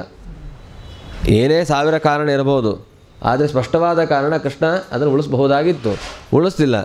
ಅಭಿಮನ್ಯುವಿನ ಮಗನನ್ನು ಉಳಿಸ್ತಾನೆ, ಅಭಿಮನ್ಯುವಿನ ತಂದೆಯನ್ನು ಉಳಿಸ್ತಾನೆ, ಅಭಿಮನ್ಯುವನ್ನು ಉಳಿಸೋದಿಲ್ಲ. ಯಾಕೆ? ಆ ಭಗವಂತನ ಇಚ್ಛೆ, ಅದೊಂದೇ ಕಾರಣ ಅಷ್ಟೇ. ಅಲ್ಲಿ ನಾವೇನು ವಿಮರ್ಶೆ ಮಾಡಿದರೂ ಅದಕ್ಕೆ ಇದನ್ನು ಹೊರತಾಗಿ ಬೇರೆ ಉತ್ತರ ಸಿಗೋದಿಲ್ಲ. ಭಗವಂತನ ಇಚ್ಛೆ ಇದೆ, ಅವರವರ ಕರ್ಮಗಳಿದೆ. ಆ ಕರ್ಮವನ್ನು ನಿಮಿತ್ತವನ್ನಾಗಿಟ್ಟುಕೊಂಡು ಭಗವಂತ ಮಾಡುವಂತಹ ವ್ಯಾಪಾರ ಅಂತನ್ನುವ ಒಂದೇ ಉತ್ತರ ನಮಗಿಲ್ಲಿ ಸಮಾಧಾನ. ಹಾಗಾಗಿ ನಾವು ಅದನ್ನ ಹೇಗೆ ಅರ್ಥ ಮಾಡಿಕೊಳ್ಳೋದು? ಮುಂಚೆ ಅರ್ಥ ಮಾಡ್ಕೊಳ್ಳಿಕ್ಕಾಗೋದಿಲ್ಲ, ನೋಡ್ತಾ ಇರಬೇಕು. ಏನಾಗುತ್ತೋ ಇದು ಭಗವಂತನ ಸಂಕಲ್ಪ ಅಂತ ಅಂದ್ಕೊಳ್ಬೇಕಷ್ಟೆ. ಇಷ್ಟೇ ವ್ಯವಸ್ಥೆ. ಯದ್ ವಿಜಿಜ್ಞಾಸೆಯ ಯುಕ್ತಾ ಮುಹ್ಯಂಕ್ತಿ ಕಮಯೋಪಿ. ಭಗವಂತನ ವ್ಯಾಪಾರಗಳನ್ನು ನಾವು ಸರಿಯಾಗಿ ಅರ್ಥ ಮಾಡ್ಕೊಳ್ತೀವಿ ಅಂತ ವಿಚಾರ ಮಾಡ್ತಾ ಹೊರಟ್ರೆ ಮೋಹಕ್ಕೊಳಗಾಗೋದೇ ಜಾಸ್ತಿ. ಹಾಗಾಗಿ ನೀನೇನು ಮಾಡ್ತೀಯೋ ಮಾಡು, ಅದನ್ನು ನಮಗೆ ಅರ್ಥ ಮಾಡಿಸು ಅಂತ ದೇವರಲ್ಲಿ ಬೇಡ್ಕೊಳ್ಬೇಕು. ದೇವರ ಹತ್ರ ಹೋಗಿ ನಿನ್ನ ಚಿತ್ತಕ್ಕೆ ಬಂದದ್ದು ನನ್ನ ಚಿತ್ತಕ್ಕೆ ಬರಲಿ ಅಂತ ಬೇಡ್ಕೊಳ್ಬೇಕು. ಸ್ವಲ್ಪ ನಾವು ಬೇಡ್ಕೊಳ್ಳೋದು ಹೀಗೆ, ನನ್ನ ಚಿತ್ತಕ್ಕೆ ಬಂದದ್ದು ನಿನ್ನ ಚಿತ್ತಕ್ಕೆ ಬರಲಿ ಅಂತ ಬೇಡ್ಕೊಳ್ತೀವಿ. ನಮಗೇನು ಅಪೇಕ್ಷೆ ಆಗಿದೆ ಅದಕ್ಕೆಲ್ಲ ನೀವು ಅಂತ ಇರು ಅಂತ. ಹಾಗೆ ಮಾಡಬಾರ್ದು. ನೀನೇನು ಅಪೇಕ್ಷೆ ಪಟ್ಟಿದ್ದಿ ಈ ಅಪೇಕ್ಷೆ ನನಗೂ ಬರಲಿ ಅಷ್ಟೆ. ಆಗ ಆ ನಿಜವಾದ ಈಶಭಾವದಾಸ್ಯ ಅನ್ನೋದು ಉಂಟಾಗತ್ತೆ. ಈ ರೀತಿ ಭೀಷ್ಮಾಚಾರ್ಯರು ಆ ಭಗವಂತನ ಜೊತೆ ಯಾವ ರೀತಿಯಾಗಿ ನಡೆದುಕೊಳ್ಬೇಕು. ತಸ್ಮಾತ್ ಜಗದ್ದೈವತಂತ್ರಂ. ನೋಡಿ ಯಾವ ಪ್ರಸಂಗದಲ್ಲಿ ಏನು ಮಾತನಾಡ್ತಾ ಇದ್ದಾರೆ. ನಾನು ಇಷ್ಟೆಲ್ಲ ಸಾಧನೆ ಮಾಡಿದ್ದೀನಿ, ಕೊನೆ ಕಾಲ ನನಗಿಷ್ಟು ಕಷ್ಟ ಕೊಟ್ಟ ಅಂತ ಭೀಷ್ಮಾಚಾರ್ಯ ಒಂದು ಮಾತಾಡ್ತಾ ಇಲ್ಲ. ನೀವು ನನಗಿಷ್ಟು ತೊಂದರೆ ಕೊಟ್ಟಿದ್ರಿ ಅಂತ ಹೇಳ್ತಾ ಇಲ್ಲ. ಅವರು ತೊಂದರೆ ನಾನು ಅನುಭವಿಸ್ತಾ ಇದ್ದರೂ ಕೂಡ ನೀವೇ ಎಷ್ಟು ತೊಂದರೆಯನ್ನು ಅನುಭವಿಸಿದ್ದೀರಿ. ಆದ್ದರಿಂದ ಈ ಸಂದರ್ಭದಲ್ಲಿ ನಾವು ಅರ್ಥ ಮಾಡಿಕೊಳ್ಳಬೇಕಾದ ಪ್ರಸಂಗ ಏನು? ತಸ್ಮಾತ್ ಜಗತ್ ದೈವತಂತ್ರಂ. ಈ ಜಗತ್ತು ಭಗವಂತನ ಅಧೀನ ಅಂತ ಅರ್ಥ ಮಾಡಿಕೊಳ್ಬೇಕೇ ಹೊರತು ನಮ್ಮ ಅಧೀನ ಅಂತ ನಾವು ಯಾವತ್ತೂ ಅರ್ಥ ಮಾಡಿಕೊಳ್ಬಾರ್ದು. ಕೆಲವೊಮ್ಮೆ ಸುಖವನ್ನು ಕೊಡ್ತಾನೆ, ಕೆಲವೊಮ್ಮೆ ದುಃಖವನ್ನು ಕೊಡ್ತಾನೆ, ಕೆಲವೊಮ್ಮೆ ಜಯವನ್ನು ಕೊಡ್ತಾನೆ, ಕೆಲವೊಮ್ಮೆ ಅಪಜಯವನ್ನು ಕೊಡ್ತಾನೆ. ನಾವು ಮನುಷ್ಯ ದೃಷ್ಟಿಯಲ್ಲಿ ಯೋಚನೆ ಮಾಡುವಾಗ ಜಯವಾದಾಗ ಅವರೇ ಮಹಾ ಸಮರ್ಥರು ಅಂದುಕೊಳ್ತೀವಿ. ಅಪಜಯವಾದಾಗ ಮಹಾ ದುರ್ಬಲರು ಅಂತ ಅಂದ್ಕೊಳ್ತೀವಿ. ಯಾವುದೂ ಅಲ್ಲ, ಇದು ಎಲ್ಲ ಭಗವಂತನ ಇಚ್ಛೆಯಿಂದ ನಡೀತಾ ಇದೆ. ಇಂತಹ ಮಹಾಭಾರತ ಯುದ್ಧದಲ್ಲಿ ದೊಡ್ಡ ಸ್ಥಾನವನ್ನು ಪಡೆದು ದೊಡ್ಡ ಹೋರಾಟವನ್ನು ಮಾಡಿದಂತಹ ಅರ್ಜುನ ಕೃಷ್ಣ ಪರಮಾತ್ಮನ ಇಚ್ಛೆ ಇಲ್ಲದೇ ಇದ್ದಾಗ ಸಾಮಾನ್ಯ ಜನರನ್ನು ಹೊಡೆಸ್ಕೊಂಡು ಬರುವಂತಹ ಪ್ರಸಂಗ ಬಂತು. ಹೀಗೆಲ್ಲ ನಡೆಯುತ್ತೆ. ಯಾಕೆ ಹೀಗಾಗತ್ತೆ? ಅರ್ಜುನಿಗೆ ಪರಾಕ್ರಮ ಇಲ್ಲ ಅಂತನ ಅಥವಾ ಅರ್ಜುನ ಸಜ್ಜನ ಅಲ್ಲ ಅಂತನ? ಎರಡೂ ಅಲ್ಲ.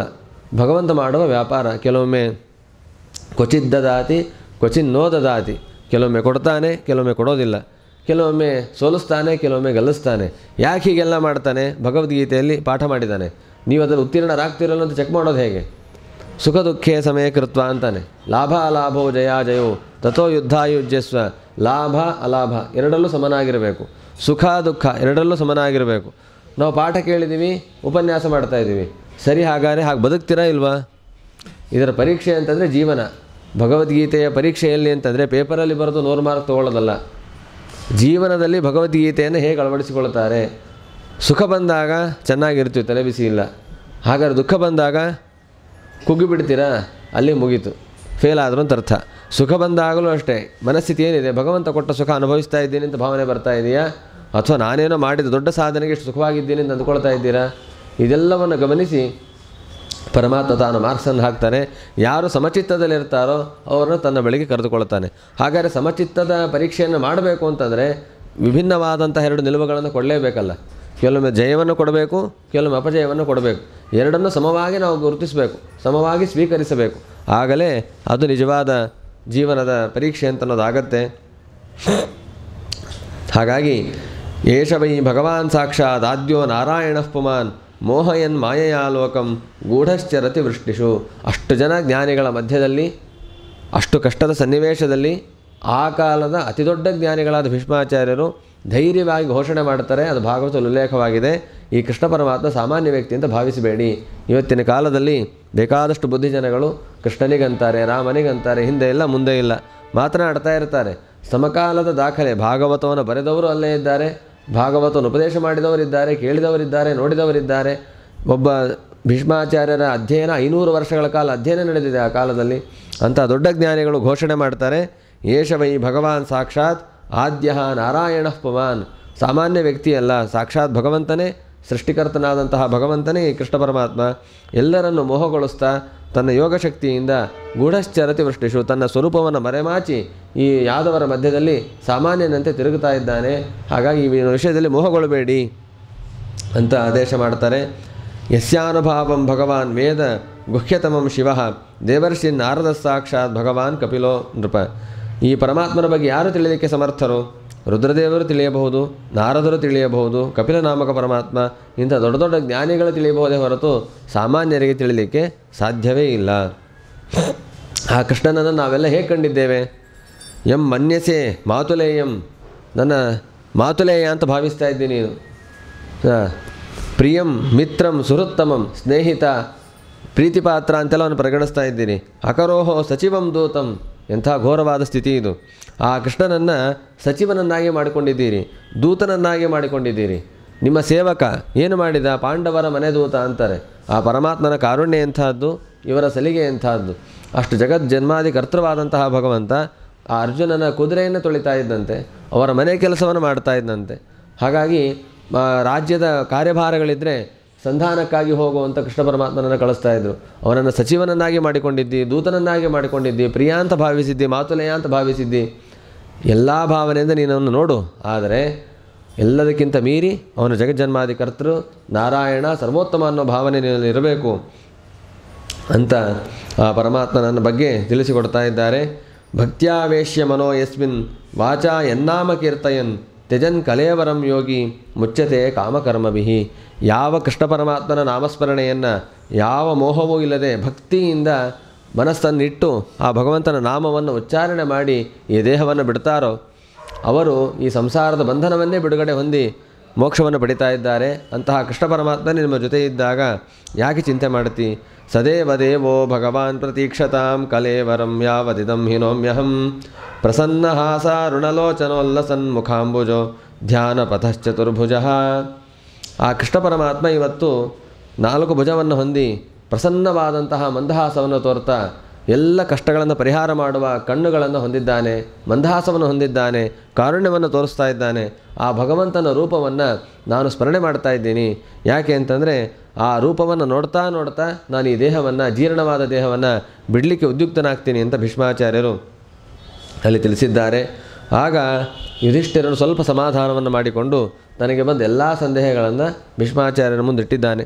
ಅದಕ್ಕೆ ಉತ್ತರಗಳನ್ನು ಕೊಡ್ತಾ ಭೀಷ್ಮಾಚಾರ್ಯರು ಸಮಗ್ರವಾದ ಮಹಾಭಾರತದ ಅತಿ ದೊಡ್ಡ ಭಾಗ ಅನುಶಾಸನ ಪರ್ವ, ಶಾಂತಿ ಪರ್ವ ಎಂಬ ದೊಡ್ಡ ದೊಡ್ಡ ಪರ್ವಗಳನ್ನೇ ಉಪದೇಶ ಮಾಡ್ತಾರೆ. ಪರ್ವಗಳು ಹೌದು, ಪರ್ವತಗಳು ಹೌದು. ಇವತ್ತಿನ ಸ್ಥಿತಿಯಲ್ಲಿ ಏನೇನು ಧರ್ಮಶಾಸ್ತ್ರಗಳು ಅಥವಾ ಏನೇನು ರಾಜನೀತಿಗಳು ಅಂತೆಲ್ಲ ಇದೆ, ಅದೆಲ್ಲವೂ ಕೂಡ ಭೀಷ್ಮಾಚಾರ್ಯರಿಂದಲೇ ಬಂದದ್ದು. ಮಹಾಭಾರತದಲ್ಲಿ ಬರುವ ಈ ಉಪದೇಶಕ್ಕೆ ಯಾಕಷ್ಟು ಮಹತ್ವ ಅಂತಂದರೆ ಇದು ಯಾರೋ ಒಬ್ಬರು ಹೇಳಿದ್ದಲ್ಲ. ಎಲ್ಲ ಋಷಿಮುನಿಗಳ ಸಮಕ್ಷಮದಲ್ಲಿ, ವೇದವ್ಯಾಸದೇವರು, ಪರಶುರಾಮದೇವರು, ಕೃಷ್ಣ ಪರಮಾತ್ಮನ ಸಮಕ್ಷಮದಲ್ಲಿ ಪಾಂಡವರಿಗೆ ಮಾಡಿದಂತಹ ಉಪದೇಶ ಇದು.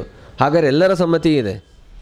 ಆದ್ದರಿಂದಲೇ ಮಹಾಭಾರತದಲ್ಲಿ ಬರುವ ಅನುಶಾಸನ ಪರ್ವ ಇತ್ಯಾದಿಗಳಲ್ಲಿ ಬರುವ ಆ ಭೀಷ್ಮಾಚಾರ್ಯರ ಉಪದೇಶದ ಭಾಗಗಳೇನಿದೆ ಅದು ಅತ್ಯಂತ ಶ್ರೇಷ್ಠವಾದ ಜಗತ್ತಿನ ಧರ್ಮ ಅಂತ ಅನ್ನೋದನ್ನು ನಾವು ಅವಶ್ಯವಾಗಿ ಭಾವಿಸಬಹುದು.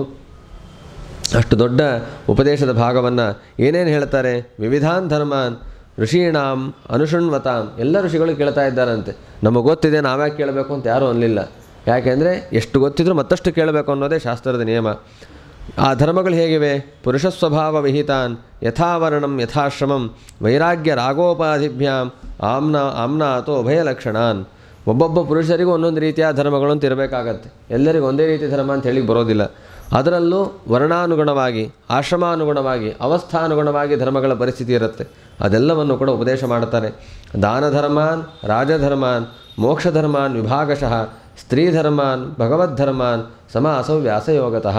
ಎಲ್ಲವನ್ನು ಸಂಕ್ಷೇಪ ವಿಸ್ತಾರಗಳು. ಸ್ತ್ರೀಯರು ಮಾಡಬೇಕಾದ ಅನುಷ್ಠಾನಗಳೇನು, ದಾನವನ್ನು ಹೇಗೆ ಮಾಡಬೇಕು, ರಾಜರು ಹೇಗೆ ನಡೆದುಕೊಳ್ಳಬೇಕು, ಮೋಕ್ಷಧರ್ಮವನ್ನು ಹೇಗೆ ಅನುಷ್ಠಾನ ಮಾಡಬೇಕು, ಹೀಗೆ ಎಲ್ಲ ವಿಚಾರಗಳನ್ನು ಧರ್ಮಾರ್ಥ ಕಾಮ ಮೋಕ್ಷಾಂಶ್ಚ ಸಹೋಪಾಯಾನ್ ಯಥಾಮುನೆ ನಾನಾಖ್ಯಾನಿ ಇತಿಹಾಸೇಷು ವರ್ಣಯಾಮಾಸ ತತ್ವವಿತ್. ಧರ್ಮ, ಅರ್ಥ, ಕಾಮ, ಮೋಕ್ಷ ಇವುಗಳೆಲ್ಲದಕ್ಕೂ ಸಂಬಂಧಪಟ್ಟಂತೆ ಅವುಗಳನ್ನು ಹೇಗೆ ನಾವು ಪಡೆದುಕೊಳ್ಳಬೇಕು ಅನ್ನುವ ಉಪಾಯ ಸಹಿತವಾಗಿ ಉಪದೇಶ ಮಾಡ್ತಾರೆ.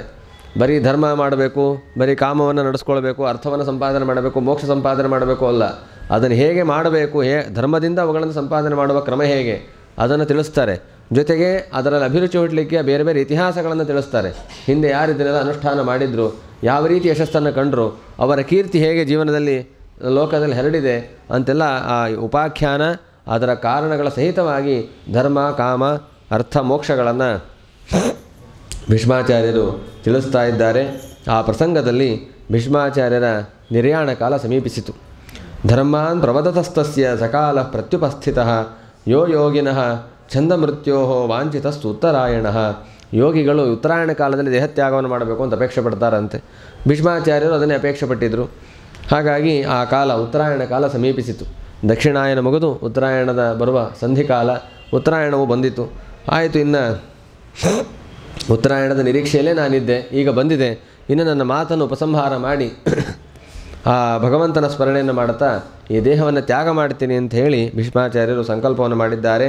ತದೋಪಸಂಹೃತ್ಯ ಗಿರಂ ಸಹಸ್ರಣೀ ವಿಮುಕ್ತ ಸಂಗಮ್ಮನ ಆದಿಪೂರುಷೇ ಕೃಷ್ಣೇ ಲಸತ್ಪೀತಪಟೇ ಚತುರ್ಭುಜೆ ಪುರಸ್ಥಿತೋ ಮೀಲಿತ ದೃಗ್ವ್ಯಧಾರಯತ್. ಮಾತನ್ನು ನಿಲ್ಲಿಸಿದ್ರಂತೆ. ಯಾರಾದರೂ ಪ್ರಾಣ ಹೋಗತ್ತೆ ಅಂತ ಗೊತ್ತಾದರೆ ಏನೇನು ಹೇಳಬೇಕು ಎಲ್ಲ ಹೇಳಿಟ್ಬಿಡ್ತಾರೆ. ಅದಾಸ್ತಿ ಇದಾಸ್ತಿ ಅಂತ ನಮ್ಮ ಅಜ್ಜಿ ಒಂದು ಕತೆ ಹೇಳೋರು. ಬೆಳಗಾವಿಯಲ್ಲಿ ಒಬ್ಬರು ಇದ್ರಂತೆ. ಅವರಿಗೆ ಕೊನೆ ಕಾಲಕ್ಕೆ ಏನೋ ಹೇಳಬೇಕು ಅಂತಿತ್ತು, ಮಾತಾಡ್ಲಿಕ್ಕೆ ಬರ್ತಾಯಿಲ್ಲ. ಏನು ಹೇಳಿದ್ರು ಹೇಳಬೇಕು ಗೊತ್ತಾಗ್ತದೆ, ಹಾಗೆ ಪ್ರಾಣ ಹೊರಟೋಯ್ತು. ಅವ್ರು ನೋಡಿದ್ರೆ ಆಮೇಲೆ ಪಿಶಾಚಿ ಆಗಿಬಿಟ್ರಂತೆ. ಪಿಶಾಚಿ ಆದರೂ ಆಯಿತು, ಅವ್ರ ತೊಂದರೆಗೇನೋ ಕಾಡ್ಲಿಕ್ಕೆ ಶುರು ಆಯಿತು. ಅವ್ರ ಮನೇಲಿ ಏನೋ ಕಾಡಾಟಗಳು ಪ್ರಾರಂಭ ಆಯಿತು. ಆಗೆಲ್ಲ ಸೋದೆ, ಮಂತ್ರಾಲಯ, ತ್ರಿಕೋಲೂರು ಇತ್ಯಾದಿಗಳಲ್ಲಿ ಭೂತಗಳನ್ನು ಬಿಡಿಸುವಂಥ ಪದ್ಧತಿ. ಸೋದೆ ಕರ್ಕೊಂಡು ಬಂದು ಸೇವೆ ಮಾಡಿಸಿದ್ರಂತೆ. ಅಲ್ಲಿ ನಮ್ಮ ಅಜ್ಜಿ ಇದ್ದವರು, ನಾವು ನೋಡಿದ್ವಿ ಅಂತ ಹೇಳಿದ್ರು ಘಟನೆಯನ್ನು.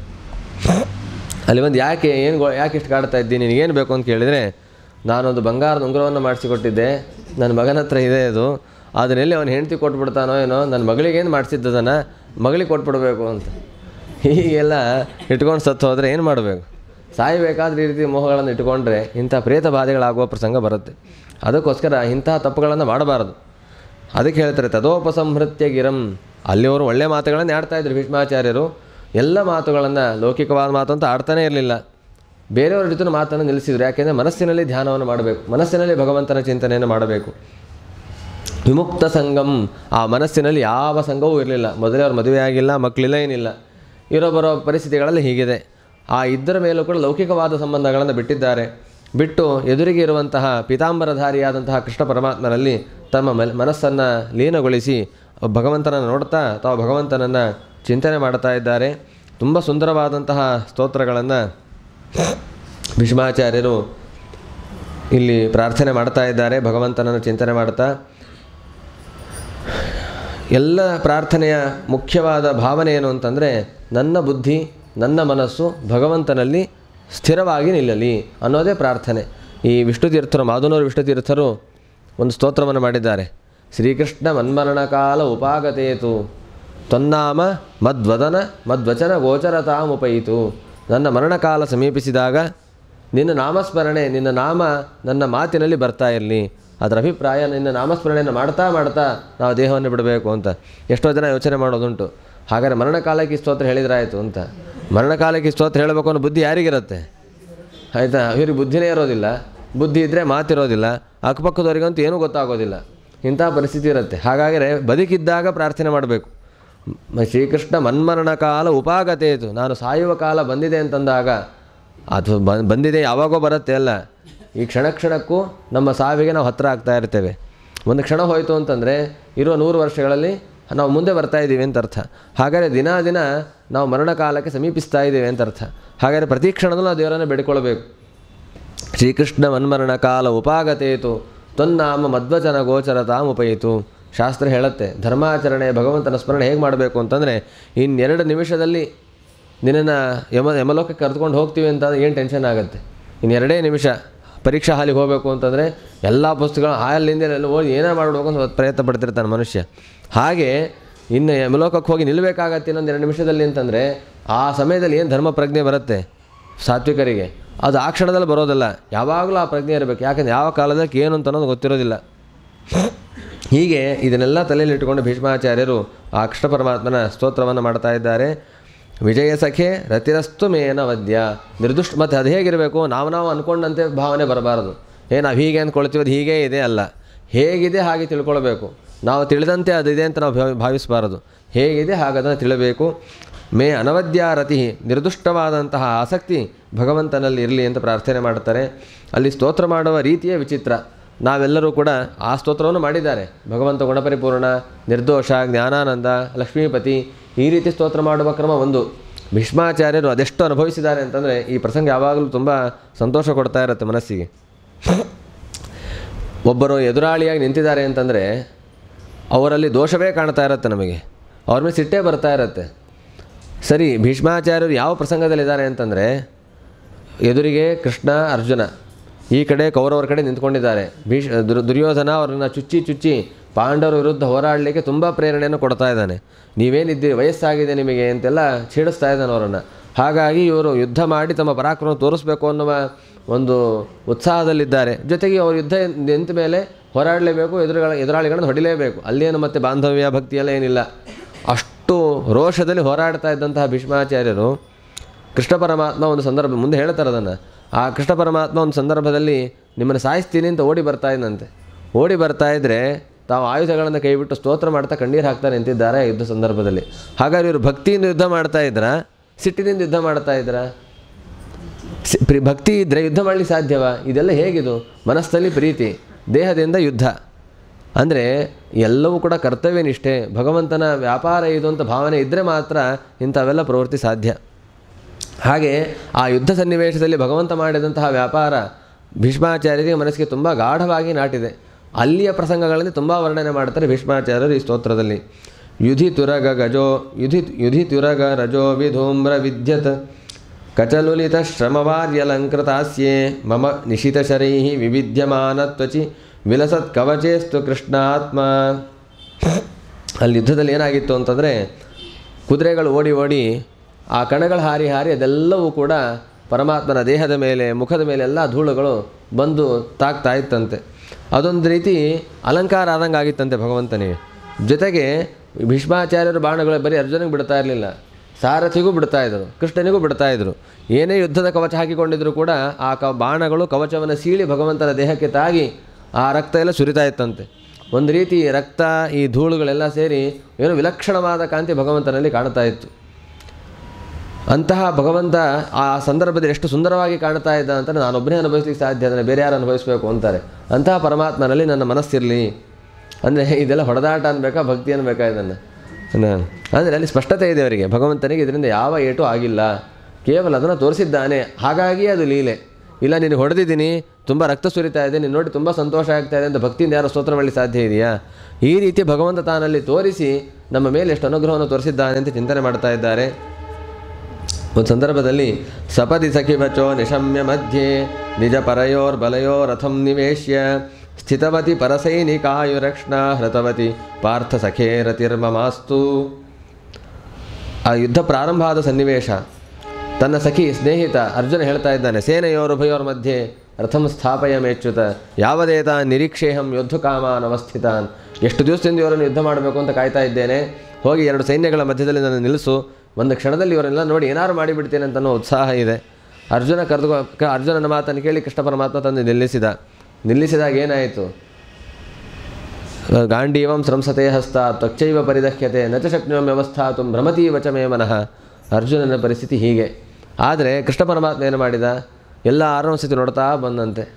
ಆಯುರಕ್ಷಣ ಹರತಿ, ಕಣ್ಣಿನಿಂದ ಎಲ್ಲರ ಆಯುಷ್ಯನ್ನು ಹರಣ ಮಾಡಿದ್ದಿ ಅಂತ ಭೀಷ್ಮಾಚಾರ್ಯರು ಎದುರಾಳಿಗಳ ಪಕ್ಷದಲ್ಲಿ ನಿಂತುಕೊಂಡು ಭಗವಂತನ ಸಾಮರ್ಥ್ಯವನ್ನು ಅರ್ಥ ಮಾಡಿಕೊಂಡಿದ್ದಾರೆ. ಅಂದರೆ ಮೊದಲನೇ ದಿವಸವೇ ಗೊತ್ತಾಗಿದೆ ರಿಸಲ್ಟ್ ಏನು ಅಂತ. ಕೃಷ್ಣ ಪರಮಾತ್ಮ ಎಲ್ಲರ ಆಯುಷ್ಯನ ಅಪಹರಣ ಮಾಡಿ ಆಯಿತು. ರಥವನ್ನೇ ಮಧ್ಯದಲ್ಲಿ ನಿಲ್ಲಿಸಿದ್ದು ಅರ್ಜುನನ ಮಾತನ್ನು ಕೇಳಿ ಎಂದು ನಿಮಿತ್ತ ಮಾತ್ರ. ಮಧ್ಯೆ ಬಂದಿದ್ದಾಕೆ ಮಯೇವೇತೆ ನಿಹತ ಪೂರ್ವಮೇವ, ಆ ಭಗವದ್ಗೀತೆಯನ್ನು ಉಪದೇಶ ಮಾಡಿದ್ದು ಅರ್ಜುನನಿಗೆ ಕೃಷ್ಣ ಪರಮಾತ್ಮ. ಆದರೆ ಭೀಷ್ಮಾಚಾರ್ಯರು ಅದನ್ನು ಅರ್ಥ ಮಾಡಿಕೊಂಡಿದ್ದಾರೆ. ಮಯೈವ ಏತೆ ನಿಹತಾಹ ಪೂರ್ವಮೇವ, ಯಾವಾಗ ನೀನು ಇಷ್ಟೆಲ್ಲ ಒದ್ದಾಡೋಕ್ಕಿಂತ ಮುಂಚೆನೇ ನಾನು ಇವರೆಲ್ಲ ಸಂಹಾರ ಮಾಡಿ ಆಗಿದೆ. ನಿಮಿತ್ತ ಮಾತ್ರಂ ಭವ ಸವ್ಯಸಾಚಿನ್, ಅದನ್ನು ಭೀಷ್ಮಾಚಾರ್ಯ ಸ್ತೋತ್ರ ಮಾಡ್ತಾರೆ. ಸ್ಥಿತವತಿ ಪರಸೈನಿಕಾಯುರಕ್ಷಣ ಹೃತವತಿ ಪಾರ್ಥಸಖೆ ರತಿರ್ಮಮಾಸ್ತು. ಅದಾದ ಮೇಲೆ ಅಷ್ಟಾಯಿತು. ಅದಾದಮೇಲೆ ಏನಾಯಿತು? ವ್ಯವಸಿತ ಪೃತನಾಮುಖಂ ನಿರೀಕ್ಷ್ಯ ಸ್ವಜನವಧಾದ್ ವಿಮುಖಸ್ಯ ದೋಷಬುದ್ಧ್ಯ ಕುಮತಿಂ ಅಹರತ ಆತ್ಮವಿದ್ಯೆಯ ಯಶ್ಚರಣರತಿ ಪರಮಸ್ಯ ತಸ್ಯ ಮೇಸ್ತು. ಒಂಥರ ಭೀಷ್ಮಾಚಾರ್ಯ ಏನೊಂಥರ ಸಂಕಟ ಆಯಿತು ಏನೋ ಅಂತ ಅನಿಸುತ್ತೆ ಸುಮ್ಮನೆ ಕಾವ್ಯದೃಷ್ಟಿಯಿಂದ ಯೋಚನೆ ಮಾಡಿದರೆ. ಯಾಕೆಂದರೆ ಅಷ್ಟು ಅದ್ಭುತವಾದ ಭಗವದ್ಗೀತೆಯನ್ನು ಕೃಷ್ಣ ಪರಮಾತ್ಮ ಅರ್ಜುನಿಗೆ ಉಪದೇಶ ಮಾಡಿದ, ಕೇಳಿಸ್ಕೊಳ್ಳಿಕ್ಕೆ ಇವರಿಗೆ ಅವಕಾಶ ಆಗಲಿಲ್ವಲ್ಲ ಅಂತ. ಹಾಗಂತೇನಿಲ್ಲ, ಅದನ್ನು ಅರ್ಥ ಮಾಡಿಕೊಳ್ಳುವ ಸಾಮರ್ಥ್ಯ ಅವರಿಗಿದೆ. ಅದನ್ನು ಹೇಳ್ತಾರೆ, ಆ ಸೈನ್ಯದ ಮುಖವನ್ನು ನೋಡಿ ಈ ಸೈನ್ಯವನ್ನು ಯುದ್ಧ ಮಾಡಿ ಸಂಹಾರ ಮಾಡೋದು ಸರಿ ಇಲ್ಲ ಅಂತ ಭಾವನೆ ಬಂದು. ಯಾಕೆ ಬಂತು? ದೋಷಬುದ್ಧಿಯ, ನಮ್ಮ ಜನರನ್ನೇ ನಾವು ಸಂಹಾರ ಮಾಡೋದ್ರಲ್ಲಿ ಏನು ಅರ್ಥ ಇದೆ, ಬೇಡ ಅಂತನಿಸಿ ಯುದ್ಧದಿಂದ ವಿಮುಖನಾದಂತಹ ಅರ್ಜುನನಿಗೆ ಆತ್ಮವಿದ್ಯೆಯನ್ನು ಆ ಸಂದರ್ಭದಲ್ಲಿ ಉಪದೇಶವನ್ನು ಮಾಡಿ ಆ ಸ್ವಕರ್ಮವನ್ನು ಮಾಡಿಸಿದಂತಹ ಕೃಷ್ಣ ಪರಮಾತ್ಮನ ಚರಣಗಳಲ್ಲಿ ನನ್ನ ಆಸಕ್ತಿ ಇರಲಿ ಅಂತ ಪ್ರಾರ್ಥನೆಯನ್ನು ಮಾಡ್ತಾರೆ. ಸ್ವನಿಯಮಪಹಾಯ ಮತ್ಪ್ರತಿಜ್ಞಾಂ ಮೃತಮಧಿಕರ್ತುಂ ಅವಪ್ಲುತೋ ರಥಸ್ಥಃ ಧೃತರಥಚರಣೋಭ್ಯಯಾದ್ ಬಲಾಗ್ರೆ ಹರಿರಿವಹಂತುಮಿಮಂ ಗತೋತ್ತರೀಯಃ. ಇದು ತುಂಬ ಸುಂದರವಾದ ಸ್ತೋತ್ರ. ಸ್ವನಿಯಮಪಹಾಯ ಮತ್ಪ್ರತಿಜ್ಞಾಂ ರಥಮಧಿಕರ್ತುಂ ಅವಪ್ಲುತೋ ರಥಸ್ಥಃ. ದೇವರು ಮಹಾಭಾರತ ಯುದ್ಧಕ್ಕಿಂತ ಮುಂಚೆ ಪ್ರತಿಜ್ಞೆ ಮಾಡಿದ್ದ, ಯುದ್ಧದಲ್ಲಿ ನಾನು ಆಯುಧವನ್ನು ಹಿಡಿಯೋದಿಲ್ಲ ಅಂತ. ಅದು ಗೊತ್ತಾಯ್ತಂತೆ ಭೀಷ್ಮಾಚಾರ್ಯರಿಗೆ. ನಾನು ಆಯುಧವನ್ನು ಹಿಡಿಸೇ ತೀರ್ತೀನಿ ಅಂತ ಇವರು ಪ್ರತಿಜ್ಞೆ ಮಾಡಿದರು. ಹೀಗೆ ನಡೀತಾ ಇತ್ತು. ಒಂದು ಸಂದರ್ಭದಲ್ಲಿ ಅದೇ ಆ ಕವಚವನ್ನೆಲ್ಲ ಸೀಳಿದಂತೆ ಘೋರವಾದ ಯುದ್ಧವನ್ನು ಮಾಡ್ತಾ ಇದ್ದಾರೆ. ಮಾಡ್ತಾ ಇದ್ದಾರೆ. ಅರ್ಜುನನಿಗೆ ಅದನ್ನು ಎದುರಿಸಲಿಕ್ಕೆ ಆಗ್ತಾ ಇಲ್ಲ, ಅಷ್ಟು ಘೋರವಾದ ಯುದ್ಧವನ್ನು ಭೀಷ್ಮಾಚಾರ್ಯರು ಮಾಡ್ತಾ ಇದ್ದಾರೆ. ಆಗ ನಿಮ್ಮನ್ನು ಸಂಹಾರ ಮಾಡೇ ಬಿಡ್ತೀನಿ ಅಂತ ಕೃಷ್ಣ ಪರಮಾತ್ಮ ತಡಿಲಿಕ್ಕಾಗದೆ ಆ ರಥದಿಂದ ಹಾರಿ ಆ ಚಕ್ರವನ್ನು ಹಿಡಿದು ಬಂದಂತೆ, ನಿಮ್ಮನ್ನು ಹೊಡೆದೇ ಬಿಡ್ತೀನಿ ಈಗ ಅಂತ. ಆ ಓಡಿ ಬರುವಾಗ ಆ ಕೃಷ್ಣ ಪರಮಾತ್ಮನ ಮೇಲಿದ್ದಂತಹ ಉತ್ತರೀಯ ಹಾರಿ ಹೋಗ್ತಾ ಇದೆ. ಗತೋತ್ತರೀಯ, ಉತ್ತರೀಯ ಹಾರಿ ಹೋಗ್ತಾ ಇದೆ, ಕೈಯಲ್ಲಿ ಚಕ್ರ ಹಿಡಿದಿದ್ದಾನೆ, ನಿಮ್ಮನ್ನು ಸಂಹಾರ ಮಾಡ್ತೇನೆ ಅಂತ ಹಾರಿ ಬರ್ತಾ ಇದ್ದಾನೆ.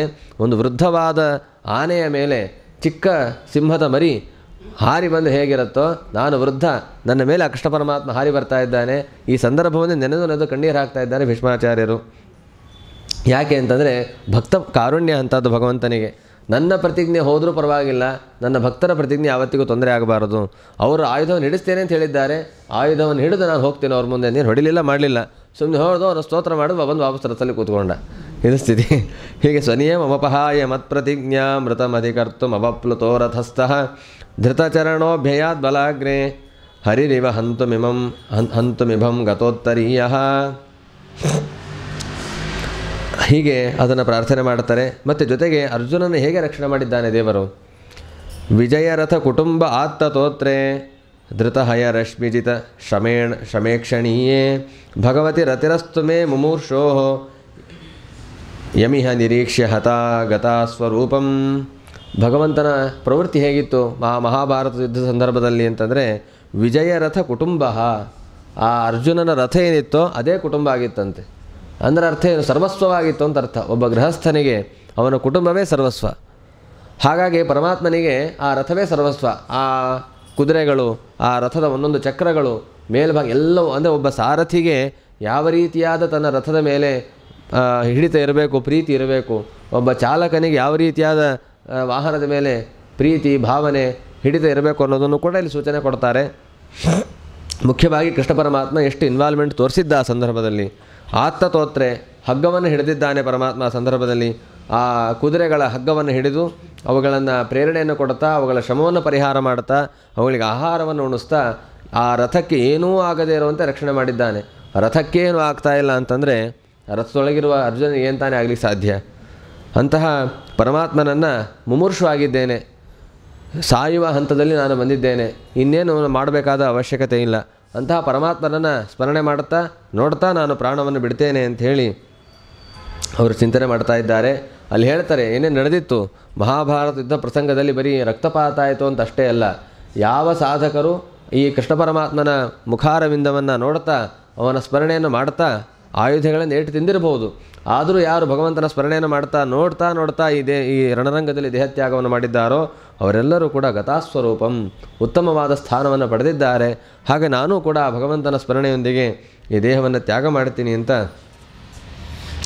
ಅವರು ಚಿಂತನೆ ಮಾಡ್ತಾ ಇದ್ದಾರೆ. ಕ್ಷಿತಿಭರಮವರೋಪಿತಂ ಕುರುಣಾಂ ಶ್ವಸನ ಇವಾಸೃಜದ್ ಅಕ್ಷವಂಶವನ್ಹಿಂ ತಮಿಮಮಂ ಅಜಂ ಅನುವ್ರತ ಆರ್ತಿಹಾಂಗ್ರಿಂ ಹೃದಯ ಪರಿರಭ್ಯ ಜಹಾಮಿ ಮರ್ತ್ಯನೀಡಂ. ಭೂಮಿಯ ಭಾರವನ್ನು ಪರಿಹಾರ ಮಾಡಬೇಕು ಅಂತಲೇ ಪರಮಾತ್ಮ ತಾನು ಬಂದಿದ್ದಾನೆ. ಹೇಗೆ ಗಾಳಿ ಕಾಡ್ಗಿಚ್ಚನ್ನು ಎಬ್ಬಿಸಿ ಇಡೀ ಕಾಡನ್ನು ನಾಶ ಮಾಡುತ್ತೋ ಹಾಗೆ ಕುರುಪಾಂಡವರ ಮಧ್ಯದಲ್ಲಿ ಪರಮಾತ್ಮ ಕಲಹವನ್ನು ಉಂಟು ಮಾಡಿದ. ಹೇಗೆ ದ್ಯೂತದ ಮೂಲಕ ಕಲಹ ಆರಂಭ ಆಯಿತು, ಅದರ ನಿಮಿತ್ತವನ್ನಾಗಿಟ್ಟುಕೊಂಡು ಭೂಭಾರವನ್ನು ಹರಣ ಮಾಡಿದ್ದಾನೆ. ಇದೊಂದು ಭಗವಂತನ ಆಟವೇ. ಸೃಷ್ಟಿ ಮಾಡೋದು ಅವನೇ, ಸಂಹಾರ ಮಾಡೋದು ಅವನೇ. ಸುಮ್ಮನೆ ನಾವು ಭಾವನೆಯಿಂದ ನೋಡಿದಾಗ ಏನಪ್ಪ ಹೀಗೆ ಅನಿಸುತ್ತೆ. ಈ ಭಗವಂತನ ವ್ಯಾಪಾರವನ್ನು, ಸೃಷ್ಟಿಯಾದ್ಯಷ್ಟ ಕರ್ತೃತ್ವವನ್ನು ಚಿಂತನೆ ಮಾಡಿ ನೋಡಿದಾಗ ಇದೆಲ್ಲವೂ ಕೂಡ ಒಂದೊಂದು ಅವಸ್ಥೆ ಅಷ್ಟೇ. ಮಕ್ಕಳು ಮನೆಯನ್ನು ಕಟ್ತವೆ, ಮನೆಯನ್ನು ಅವೇ ಒಡೆದು ಹಾಕ್ತವೆ. ಆ ರೀತಿ ಇರುವ ಜಗತ್ತಿನ ಪರಿಸ್ಥಿತಿ ಇದು. ಅಂತಹ ಭಕ್ತರ ಸಮಸ್ಯೆಗಳನ್ನು, ದುಃಖವನ್ನು ಪರಿಹಾರ ಮಾಡುವ ಪರಮಾತ್ಮನನ್ನು ಹೃದಯ ಪರಿರಭ್ಯ, ಆ ಹೃದಯದಲ್ಲಿ ಚೆನ್ನಾಗಿ ನಾನು ಸ್ಮರಣೆ ಮಾಡ್ತಾ ಮರ್ತ್ಯನೀಡಂ ಜಹಾಮಿ. ಒಂದು ಹಕ್ಕಿ ಗೂಡನ್ನು ಕಟ್ಟಿಕೊಂಡಿರುತ್ತೆ, ಅಲ್ಲಿರುತ್ತೆ ಗೂಡಲ್ಲಿ ಎಷ್ಟೊತ್ತಿರುತ್ತೆ, ಆ ಗೂಡು ಕಿತ್ಕೊಂಡು ಹೋಗೋ ತನಕ ಇರುತ್ತೆ. ಆ ಗೂಡಿಗೆ ಏನಾರು ಆಪತ್ತು ಬಂದಿದೆ ಅಂತಂದರೆ ಆ ಗೂಡಿನಿಂದ ಹೊರಗೆ ಹೇಗೆ ಹಾರಿ ಹೋಗುತ್ತೋ ಹಾಗೆ ಈ ದೇಹದಿಂದ ನಾನು ಹೊರಗೆ ಹಾರಿ ಹೋಗ್ತೇನೆ. ಅಂದರೆ ಈ ದೇಹವನ್ನು ಬಿಡೋದು ಜ್ಞಾನಿಗಳಿಗೆ ಕಷ್ಟದ ಕೆಲಸವೇ ಅಲ್ಲ, ಸಹಜವಾಗಿ ಬಿಡ್ತಾರೆ, ನಮಗದೆಲ್ಲ ಕಷ್ಟ. ಈ ರೀತಿ ಭೀಷ್ಮಾಚಾರ್ಯರು ಹೇಳಿದಾಗ ಸೂತಪುರಾಣಿಕರು ಹೇಳ್ತಾರೆ, ಕೃಷ್ಣ ಏವಂ ಭಗವತಿ ಮನೋವಾಗ್ ದೃಷ್ಟಿ ವೃತ್ತಿಭಿ ಆತ್ಮನ್ಯಾತ್ಮಾನಮಾವಿಶ್ಯ ಸೋಂತಶ್ವಾಸ ಉಪಾರಮತ. ಹೀಗೆ ಕೃಷ್ಣ ಪರಮಾತ್ಮನನ್ನು ಮನಸ್ಸು, ಮಾತು, ದೃಷ್ಟಿ, ಪ್ರವೃತ್ತಿ ಎಲ್ಲದರಿಂದಲೂ ಸ್ತೋತ್ರ ಮಾಡ್ತಾ ಪರಮಾತ್ಮನಲ್ಲೇ ತಮ್ಮ ಮನಸ್ಸನ್ನು ಇಟ್ಟು ಅಂತಶ್ವಾಸ ಉಪಾರಮತ, ಕೊನೆಯ ಉಸಿರನ್ನು ಭೀಷ್ಮಾಚಾರ್ಯರು ಎಳೆದಿದ್ದಾರೆ. ಸಂಪದ್ಯಮಾನಂ ಆಜ್ಞಾಯ ಭೀಷ್ಮಂ ಬ್ರಹ್ಮಣಿ ನಿಷ್ಕಲೆ ಸರ್ವೇ ಬಭೂವಸ್ತೆ ತೂಷ್ಣೀಂ ವಯಾಂಸೀವ ದಿನತ್ಯಯೇ. ಸೂರ್ಯಾಸ್ತ ಆದಮೇಲೆ ಸಾಯಂಕಾಲದ ಹೊತ್ತಿಗೆ ಎಲ್ಲ ಪಕ್ಷಿಗಳು ಹೇಗೆ ಮಾತನ್ನು ನಿಲ್ಲಿಸಿ, ಧ್ವನಿಯನ್ನು ನಿಲ್ಲಿಸಿ ಮೌನವನ್ನು ವಹಿಸ್ತಾವೆ, ಆ ಸಂದರ್ಭದಲ್ಲಿ ಎಲ್ಲ ಋಷಿಮುನಿಗಳು, ಪಾಂಡವರು ಒಂದು ಕ್ಷಣಕಾಲ ಮೌನವನ್ನು ವಹಿಸಿದ್ದಾರಂತೆ. ಏನು ಮಾಡಬೇಕು ಅಂತ ಗೊತ್ತಾಗ್ತಾ ಇಲ್ಲ, ತುಂಬ ದುಃಖವಾಗಿದೆ. ಸರ್ವೇ ಬುಭೂಹೂತೆ ತೂಷ್ಣೀಂ ವಯಾಂಸೀವ ದಿನತ್ಯಯೇ. ಆ ಸಂದರ್ಭದಲ್ಲಿ ದೇವಗಂಧರ್ವರೆಲ್ಲರೂ ಕೂಡ ದುಂದುಬಿಗಳನ್ನು ಬಾರಿಸಿದ್ದಾರಂತೆ. ಇವರು ಮರಣ ಹೊಂದಿದ್ರು ದುಂದುಬಿ ಬಾರಿಸಿದ್ದಲ್ಲ, ಒಬ್ಬ ಸಾಧಕನ ಜೀವನ ಎಷ್ಟು ಅದ್ಭುತವಾಗಿ ಅಂತ್ಯವಾಗತ್ತೆ ಅನ್ನೋದನ್ನು ನೋಡಿ ಆನಂದಪಟ್ಟು ಅವರು ದುಂದುಬಿಗಳನ್ನು ನುಡಿಸ್ತಾ ಇದ್ದಾರೆ. ಶಶಂಸುಹು ಸಾಧವೋ ಬ್ರಹ್ಮನ್ ಖಾತ್ಪೇತು ಪುಷ್ಪವೃಷ್ಟಯ. ಮೇಲಿನಿಂದ ಭೂಮಿಯ ಪುಷ್ಪಗಳ ವೃಷ್ಟಿಯನ್ನು ಮಾಡಿದ್ದಾರೆ ಭೀಷ್ಮಾಚಾರ್ಯರ ಮೇಲೆ. ಅದಾದ ಮೇಲೆ ತಸ್ಯ ನಿರ್ಹರಣಾದೀನಿ ಸಂಪರೇತಸ್ಯ ಭಾರ್ಗವ ಯುಧಿಷ್ಠಿರ ಕಾರಯಿತ್ವ ಮುಹೂರ್ತಂ ದುಃಖಿತೋಭವತ್. ಯುಧಿಷ್ಠಿರ ಮಾಡಬೇಕಾದ ಎಲ್ಲ ಕರ್ತವ್ಯಗಳನ್ನು ಮಾಡಿದ್ದಾನೆ ಭೀಷ್ಮಾಚಾರ್ಯರಿಗೆ. ಅವರ ಉಪಕಾರ ನಮ್ಮ ಮೇಲೆ ಇರೋದರಿಂದಲೇ ಅವರು ಹೋಗಿ ಇಷ್ಟು ದಿವಸ ಆದರೂ ಕೂಡ ಭೀಷ್ಮಾಷ್ಟಮಿ ಅಂತ ಆಚರಣೆ ಮಾಡುವಂತಹ ಪ್ರಸಂಗ. ಯಾಕೆಂದರೆ ಅವರು ಬದುಕಿದ್ದು ಹಾಗೆ, ಅವರು ಉಪದೇಶ ಮಾಡಿದ್ದಂತೂ ಬೇಕಾದಷ್ಟಿದೆ, ಅದನ್ನು ಉಪಜೀವಿಸಿಕೊಂಡು ನಾವು ಇವತ್ತೆಲ್ಲ ಧರ್ಮಾಚರಣೆಗಳನ್ನು ಮಾಡ್ತಾ ಇರುವಂತಹದ್ದು. ಆದ್ದರಿಂದಲೇ ಅವರ ಉಪಕಾರಕ್ಕಾಗಿ ನಾವು ಉಪಕಾರದ ಕೃತಜ್ಞತೆಗಾಗಿ ಭೀಷ್ಮಾಷ್ಟಮಿಯನ್ನು ಆಚರಣೆ ಮಾಡ್ತಾ ಇದ್ದೇವೆ. ತುಷ್ಟುವನು ಮನಯೋ ಹೃಷ್ಟಾ ಕೃಷ್ಣಂ ತದ್ಗುಹ್ಯನಾಮಭಿ ತತಸ್ಥೆ ಕೃಷ್ಣಹೃದಯ ಸ್ವಾಶ್ರಮಾನ್ ಪ್ರಯುಃ ಪುನಃ.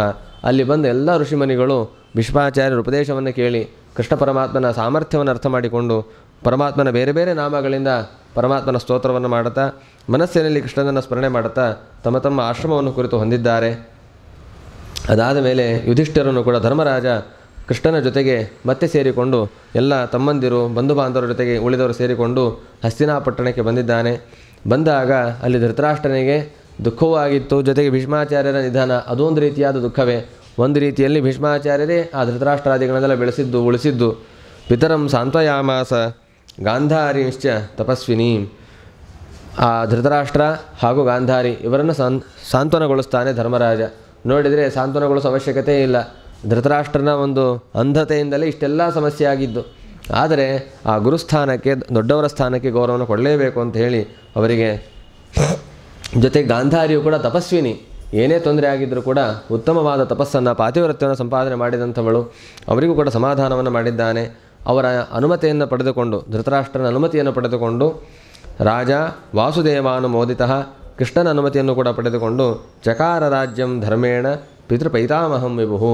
ಧರ್ಮದಿಂದ ತಮ್ಮ ಪಿತ್ರಾರ್ಜಿತವಾಗಿ ಬಂದಂತಹ ತಮ್ಮ ತಂದೆ ಅವರ ವಂಶಪಾರಂಪರಿಕವಾಗಿ ಬಂದಂತಹ ರಾಜ್ಯವನ್ನು ಧರ್ಮದಿಂದ ಆಚರಣೆಯನ್ನು ಮಾಡುತ್ತಾನೆ. ಹಾಗಾಗಿ ಈ ಸಂದರ್ಭದಲ್ಲಿ ತಿಳಿಯಬೇಕಾದ ಅಂಶ ಏನು ಅಂತಂದರೆ, ಧರ್ಮದಿಂದ ಜೀವನವನ್ನು ನಡೆಸೋದು, ಧರ್ಮದಿಂದ ಕುಟುಂಬವನ್ನು ನಾವೇ ರಾಜ್ಯಭಾರ ಮಾಡಬೇಕಾಗಿಲ್ಲ. ನಮ್ಮ ಕುಟುಂಬಕ್ಕೆ ನಾವು ರಾಜರು, ನಮ್ಮ ದೇಹಕ್ಕೆ ನಾವು ರಾಜರು. ಹಾಗಾಗಿ ಈ ದೇಹ ನಮ್ಮ ಕುಟುಂಬ ಏನಿದೆ ಇದರ ಮೇಲೆ ನಮ್ಮ ಹಿಡಿತ ಇರಲೇಬೇಕು, ಇದ್ದೇ ಇದೆ. ಅದನ್ನೇ ಧರ್ಮದಿಂದ ಸರಿಯಾಗಿ ನಾವು ಪಾಲನೆ ಮಾಡ್ತಾ ಇದ್ದರೆ ಅದು ಕೃಷ್ಣ ಪರಮಾತ್ಮನ ಅನುಗ್ರಹಕ್ಕೆ ಕಾರಣವಾಗತ್ತೆ ಅನ್ನೋದನ್ನು ಈ ಸಂದರ್ಭದಲ್ಲಿ ಚಿಂತನೆ ಮಾಡ್ತಾ ನಾಳೆ ಉಳಿದ ಅಂಶಗಳನ್ನು ಚಿಂತನೆ ಮಾಡೋಣ. ಶ್ರೀಕೃಷ್ಣ ಅರ್ಪಣಮಸ್ತು.